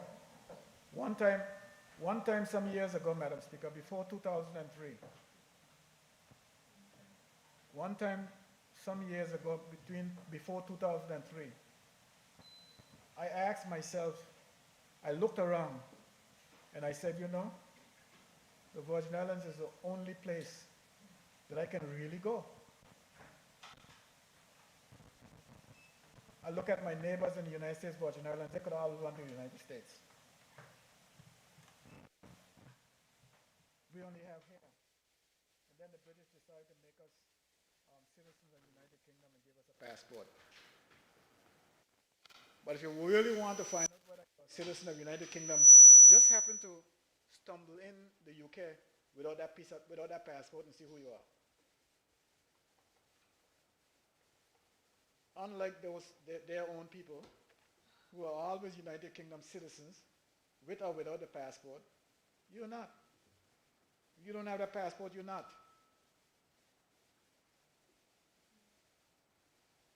So we better start looking to protect ourselves, secure ourselves. We are presently looking at creating a category of ancestral Virgin Islanders. Some of us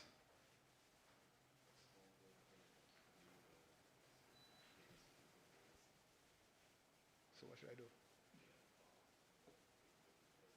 Or it need fixing now?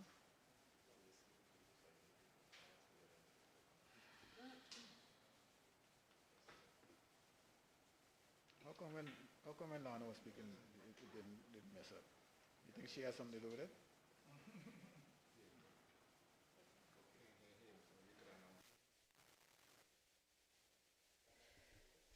Let's just take a brief recess as we're Comment she being was told speaking. that persons are unable to hear.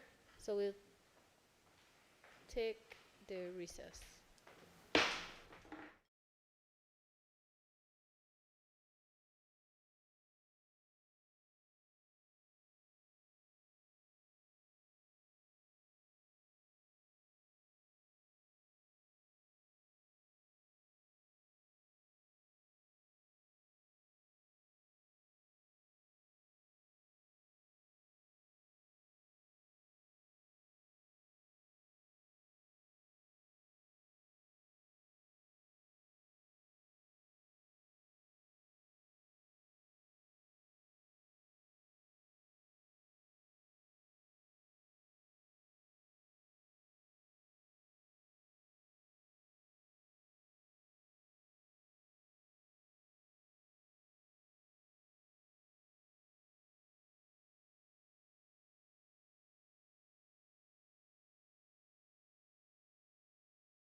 This House resumes a sitting.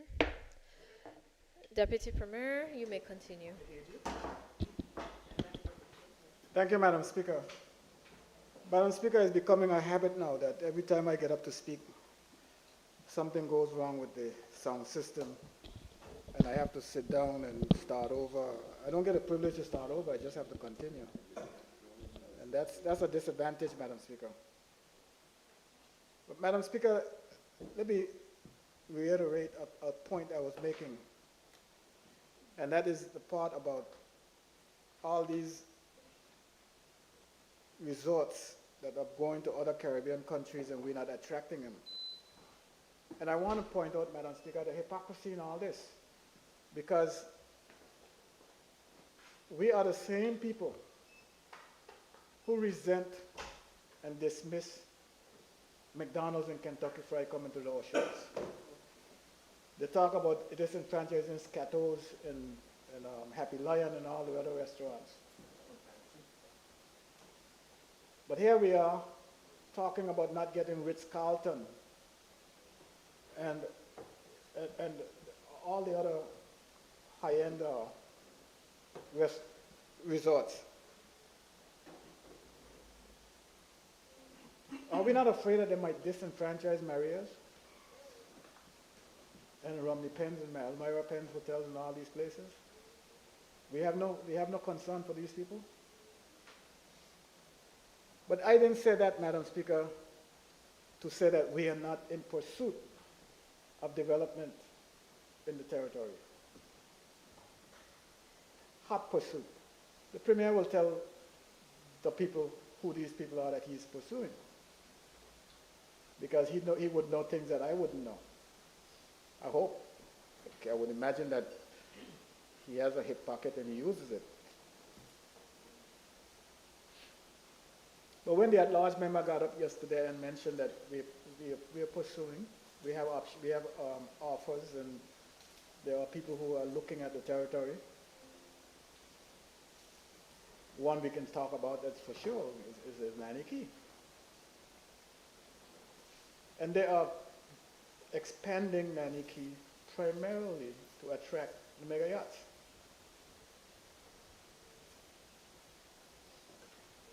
I know they have big talk about being the Monaco, as the Premier would say, of this side of the Caribbean, of this side of the Atlantic. And I see no reason why we can't. I've been to Monaco, and it has nothing over us.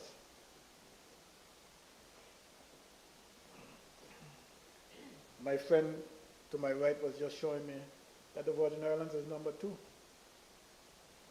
as far as tourism attraction is concerned. We still have the bats. And one of the things that hold people like the Premier back, Madam Speaker, when it comes to bringing in these high-end developers is our own people. When they start talking about demographics,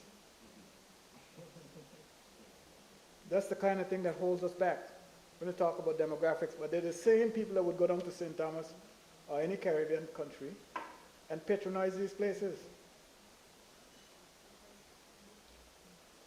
I remember great Nature's Little Secret. Nature's Little Secret speaks to us having a little runway and accommodating little planes.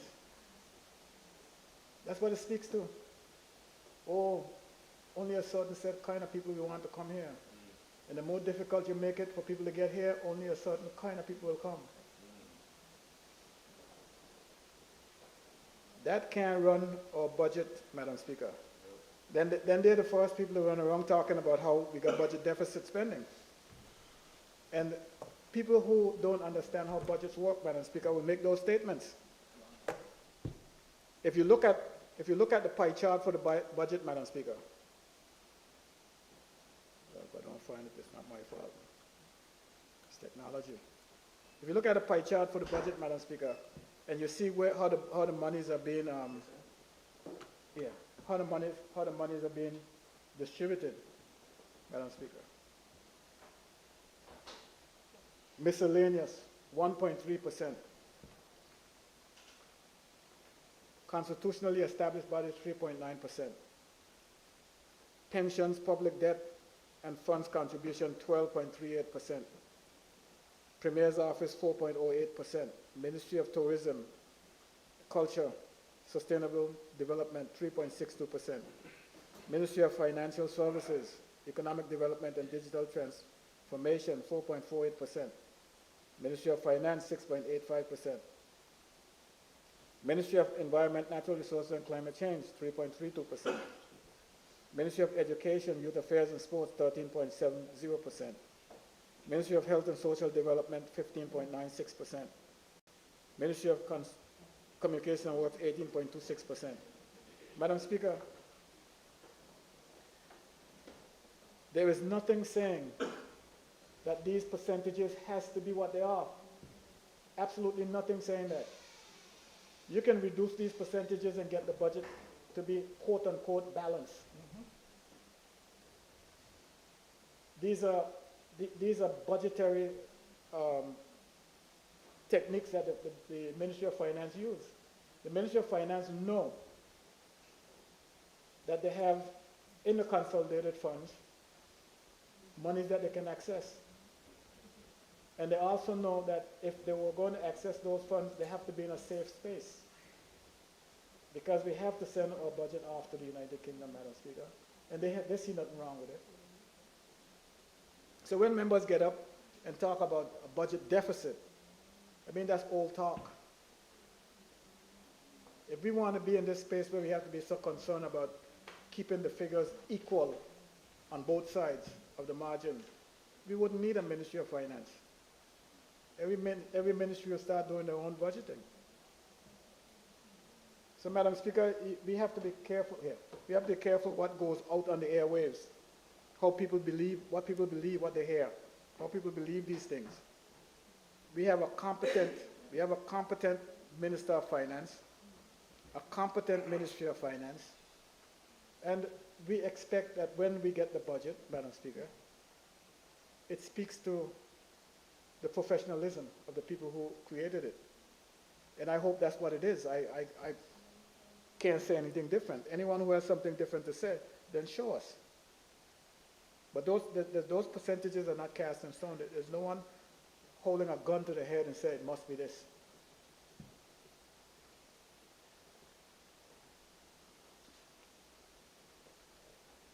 Madam Speaker, I heard talk yesterday about, I'll go down to Seacows Bay, the road condition in Seacows Bay. Madam Speaker, if anyone knows what the road condition in Seacows Bay is like, it's me. I know. And if I speak truth to power, Madam Speaker, I'll tell you why it's the way it is. That road in Seacows Bay was sitting there. It didn't call anyone. The Public Works Department and the ministry promised me that they had a milling machine and they were going to take up the asphalt. I said, okay, let me be the first to use it on a highway. It took a year before they brought it down. Okay, it came. And they started taking up the asphalt. And in the process of taking up the asphalt, Madam Speaker, I told the ministry under no circumstance were they going to overlay this road with those culverts the way they were. Because the culverts were blocked. Every year they would give someone a contract, or some people a contract to clear the culverts, Madam Speaker. But hear this. The road is 30 feet wide. And the people who got the contract would clean 5 feet on each side of the road. So when the guy come to check, he stand up and he look down and he see it look like it's clean, but the middle of the culvert full is blocked. So every time it rains, that was it, because people can't get in there to clean them. So what we did was we built the culverts so people can get into the culverts and clean them. Now the time came to overlay the roads. And the consultant that was hired to do the engineering reported back that the road bed, it was dead. and had to be taken up. If you go down Chicago and you look and you would see like a trench, a trap, where they bury the cable for BV Electricity Corporation from Parkwood Pond to Albion. And the road is separating. So they're going to take up the concrete. I just learned that the cabinet has approved a contract to be let for rebuilding the road at $1.5 million. Now tell me, Madam Speaker, that isn't a government that's working. There is a thing called pain, and it also says no pain, no gain. We are here in the Virgin Islands, Madam Speaker, at a terrible disadvantage. When it comes to technology, we don't invent it. It comes from elsewhere. All rainy season, Madam Speaker, is from May to November. I don't know, if you count that, how many months is that? Over 5, isn't it? In a year. Over half the year is the rainy season. All the potholes, how do you patch a pothole in the rain with water in it? So, yes, the roads are bad, but there's evidence, Madam Speaker, that efforts are being made to repair the roads. There's evidence. We just happen to fall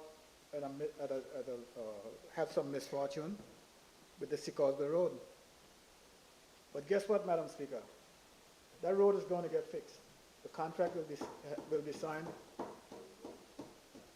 Contract will be signed shortly, and the contractor, if he is who I think he is, and who I know he is,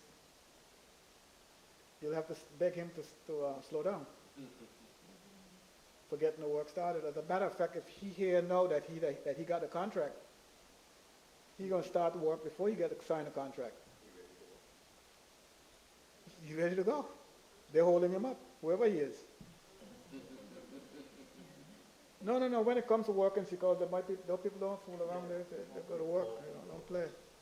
So I hope it's one of the people from Chicago. They don't. So, Madam Speaker, that is something that I can promise the people. Well, I'll say the people of Chicago. But you know who used that road? I remember some months ago, Madam Speaker, when we were doing, some work was going on. I got a call from the representative for the 1st District talking about blocked road in Chicago. So I'm like, why are you worried about the road being in Chicago being blocked or when it's going to open? Then I come to find out that he had blocked his road. He couldn't get out from on the other side. He had to come to Chicago. Had to. So what I'm saying is, Madam Speaker, is that it's not just the people of Chicago that use that road. All the garbage trucks have to pass down there. All the heavy equipment pass there. It's a very heavily traversed thoroughfare. So that will be done shortly, Madam Speaker. And I had a lot to do with the fact that I made a demand, Madam Speaker, that, and I wasn't even sitting here. I was sitting over there. That they must replace the road with sidewalks. With sidewalks. And I'm not asking for anything that's new, Madam Speaker. Those sidewalks you see in Secosbe is the 1st district that had sidewalks in it. 2003. I put in those sidewalks. From the Albions, from the Ebenezer Thomas Primary School, all the way down to Palestina. People thought I was crazy. But they can see I didn't end up in any asylum, so I was right and they were wrong. Then, Madam Speaker, there's a talk about water. Now, this I could talk about from now until we go home, because there's a truth to all this. I hear people talk, Madam Speaker, and they pretend as if for them it's something new. I can recall, Madam Speaker, when Secosbe and it had water 24/7. 24/7. When I came to Tortola, Madam Speaker, in 1992, Madam Speaker, there was a little brackish water running in the street from a well down in Palestina to supply Naniki. And on its way to Naniki, they pick up a house or two. So you will get water like so. People in Sikosbe didn't have any water. I knew when they put that line in to bring water into Sikosbe. And I vow, Madam Speaker, I remember a night I came to Tortola. I used to like to come here for August. And I went to an establishment where they had a dance. Yeah, I used to dance and everything like everybody else. They had a dance, Madam Speaker, for August. So you know, the common thing to do is you go to the face basin and you start washing your face and you put water in your mouth. And I did that. I made a mistake and did that, Madam Speaker. It was seawater. By and large, seawater. So I made a vow, Madam Speaker, that I'm going to do whatever I can to get decent potable water in Sikosbe. And the first chance I got, Madam Speaker, was to get a water plant installed in Sikosbe. That plant was in Sikosbe. It produced 350,000 gallons of water a day. Yes, Madam Speaker. It was installed in 2003. Another government came in, and somewhere around 2013, 17, they decided to close the plant down. And the leader of the opposition was right there in that government. They closed the plant down. So I know about water and I know about Sikosbe. So when you talk about water and you talk about Sikosbe, it's okay. But I'm making another pledge, Madam Speaker. I made an announcement some time ago and I'm going to make it even more forceful now. That the cabinet has agreed to have a water plant in Sikosbe. And I think we're much closer now to doing that, Minister. So it's not as if these things are new to me, and it's not as if I can't deliver these things. The people of Sikosbe and the surrounds will have water. They'll have water 24/7. Just like how those derelict vessels are being removed.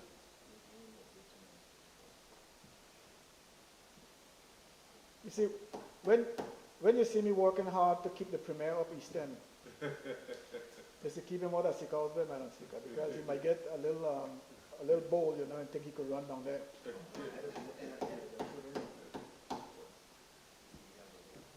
So Madam Speaker, it's not, you know, something that happened to the service, Madam Speaker, and I must talk about it because I experience it. I know what it's like. The COI came to this country, Madam Speaker, and what they left in the trail, they left two civil servants, two kind of civil servants. Madam Speaker, one of the civil servants are emboldened. They're emboldened to, what should I say, disrespect, disregard ministers. And the other one, Madam Speaker, is somewhat down-spirited, disillusioned at the fact that they can't do their work and do it effectively. Everything they do, they're watching over the shoulder to ensure that someone isn't going to say that they're doing something wrong. And all they're doing is their job. So when the Premier has $10 million allocated for work, or $20 million allocated for work, and the money goes back to the Treasury at the end of the year, and you start blaming him.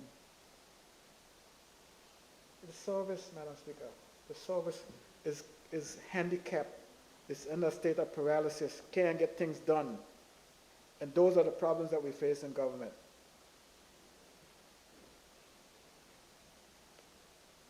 It's not a lack of funding. The money is there. What we have, Madam Speaker, is the inability for the service to deliver as it once did. And I'm sure, Madam Speaker, that we will be getting that. We will be getting that there, as long as we have the will. The Premier has initiated a program that will have ministers, ministerial staff. And with that, Madam Speaker, ministers will be able to get their work done more efficiently and effectively. If we can get past the hurdle of hiring these people. Every step we make, someone has a bar in front of us. And I have to give him credit because he is able to maneuver these obstacles. He's able to do it. And Madam Speaker, you hear me, I always picking on my good friend back here, the Attorney General. Yeah, I like to pick on him. But this government, any government is as good as your Attorney General's chamber, Madam Speaker.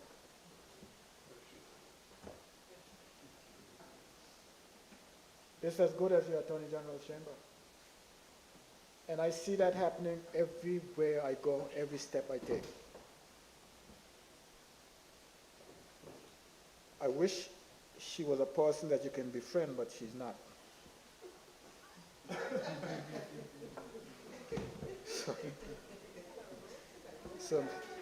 So maybe, Madam Speaker, if you maybe you might get more out of her if you beat up on her than if you try to be a friend. So she don't like blows.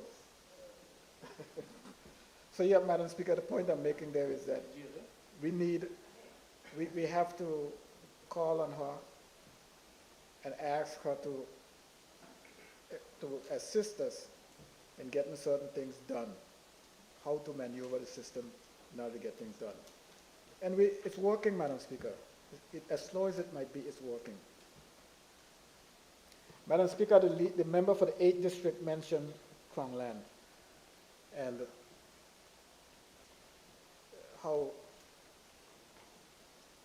what it's doing to our people. Someone came up with this policy for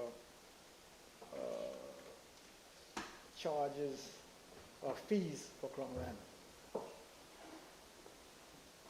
It's untenable, Madam Speaker. I've made a decision that I'm going to work on it and try to see if we can come up with something that works for our people. Because when you look at what others have been able to get by maneuvering, our people have not been able to do the same. And I think that the reason people like myself, all of us, have been elected is to ensure that there is fairness across the board, there's equity, and that our people are the first to benefit. And I think that I've got some thoughts, which I have to run past the Premier, of course, as to what we should do with this Krongland and the cost. I think, Madam Speaker, that when it comes to the seabed, some people are taking it out of context. They're looking at it as a piece of real estate, more so than territorial ownership. And we have to define it.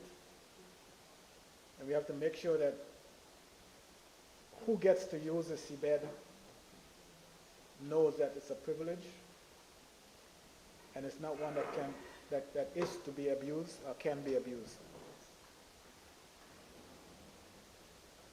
Madam Speaker, people get Crown land under varying circumstances. Some people get it at peppercorn cost, and I mean peppercorn. Some people get an acre of land for $500, depends on the location. And then they turn around and want to sell it, Madam Speaker, at market value. And the government says the government gets the first rights of refusal when it comes to things like that. Or they also get the right to deny you the opportunity to sell. It's not a privilege to be able to sell. It's a privilege to own it because you got it at peppercorn cost. But you can't just decide that you're going to sell it. And then you find people who are unreasonable and want to defend the individual by saying it's theirs. No, there's a covenant. And those are the kind of things that put us in awkward position when you have to tell people, no, there's a condition under which you got this property, and there's a condition for disposal, and you need to follow it. So, Madam Speaker, these are the kind of things that we are faced with. And I believe that they are manageable as long as we tackle them. The member for the 8th District also mentioned Bellamy Key. Madam Speaker, something funny happened at Bellamy Key.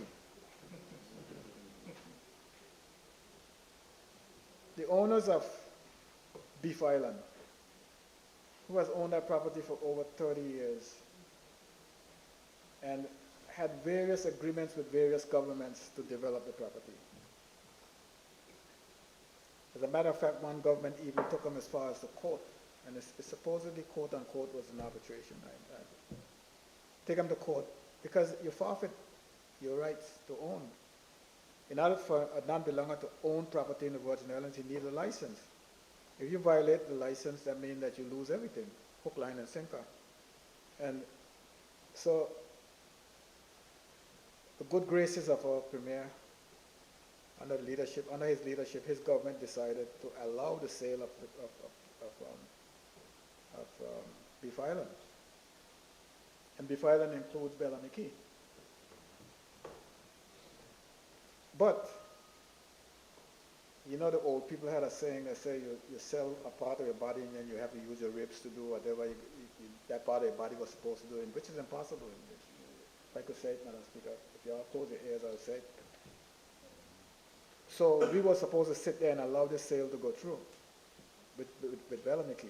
When we discovered that Bellamy Key was a part of the sale, it became prudent and necessary for the government to step in and decide to exclude Bellamy Key from the sale and purchase it outright, direct from the owner. But there was an evaluation, Madam Speaker, and based on the sale of property in the area, the most recent property sale, the value for Bellamy Key came up to the price that the government is being asked to pay for it. So we're not going out of our way to escalate property value in the area, Madam Speaker, through the purchase of Bellamy Key. It's already there. Now I don't know what we can do to mitigate future sale prices, mitigate against escalated future sale prices or purchase prices. But I can assure you, Madam Speaker, if something can be done, this Premier would make sure it happens. Because I always hear him say that we hadn't addressed Bellamy Key. No, I mean addressed Trellis Bay. And that's a part. What happened, Madam Speaker, is the extended runway. The last thing anyone wants to hear is that the Minister for Communications and Works sat there and watched an impediment to his runway extension, and he said nothing. So we found out that the runway extension would pass so close to Bellamy Key that there's nothing anyone can do to it or with it. So the government decided to avoid those future confrontations or impediments, decided to purchase it. I'm sure that the Premier will have discussions with the people who has concern up in that area. I'm sorry that the member for the 8th isn't here to hear that his concern is being addressed. So yeah, he talked about Sagassum, and the member for the 8th district also mentions, for the 9th district also mentions Sagassum. Madam Speaker, the issue of sargassum is one that is not lost on the Ministry of Environment, Natural Resources, and Climate Change. We are quite aware of the challenges that it poses, and they're not going away. They seem as if they're going to grow. My ministry has put in to the budget for this budget cycle for the purchase of equipment. But Madam Speaker, if anyone knows the Ministry of Environment, Natural Resources and Climate Change, it's more like an administrative arrangement more so than it is for an execution ministry. So if you go out there and you start buying equipment, the equipment will be purchased and they'll show up in TORTOLA, but what would happen to them after they get here? Madam Speaker, to put in perspective and give you an idea, we got a boat. My ministry has a boat. And we don't have the boat. At one time, we're down at the complex. Now we're looking for Port Authority to rescue it for us, rescue us by keeping it. So my position was that we need to partner with someone, most likely the Port Authority, because they have the sargassum problem themselves. If we're going to bring in equipment to clean sargassum in the territory, let's partner with Port Authority. They would have the facilities in order to store it. We work together. When they're not cleaning the jetty, the ferry terminal, we'll be cleaning our beaches. Constantly getting called for the beaches, especially Long Bay Beef Island, to be cleared. Constantly getting calls for Handsome Bay, where the water plant is, to clear the sargassum up there. So that's where we are. The minister and representative for the 8th district was here. Well, 9th district told me tonight and before that a private individual has sought equipment, and he said that it's on the dock, I guess at Port Purcell. So that's good news, Madam Speaker. It's good news for the territory. Hopefully, my ministry will be able to partner with them and we'll be able to take care of that issue of sargassum, Madam Speaker. Madam Speaker, I think that I've said enough for the evening, despite the disruptions. I think I got everything that I wanted to say said. Yeah. So with that said, Madam Speaker, thank you. Thank you, Honorable. Honorable members, at this time, we will recess and resume tomorrow at 1 p.m. House is in recess.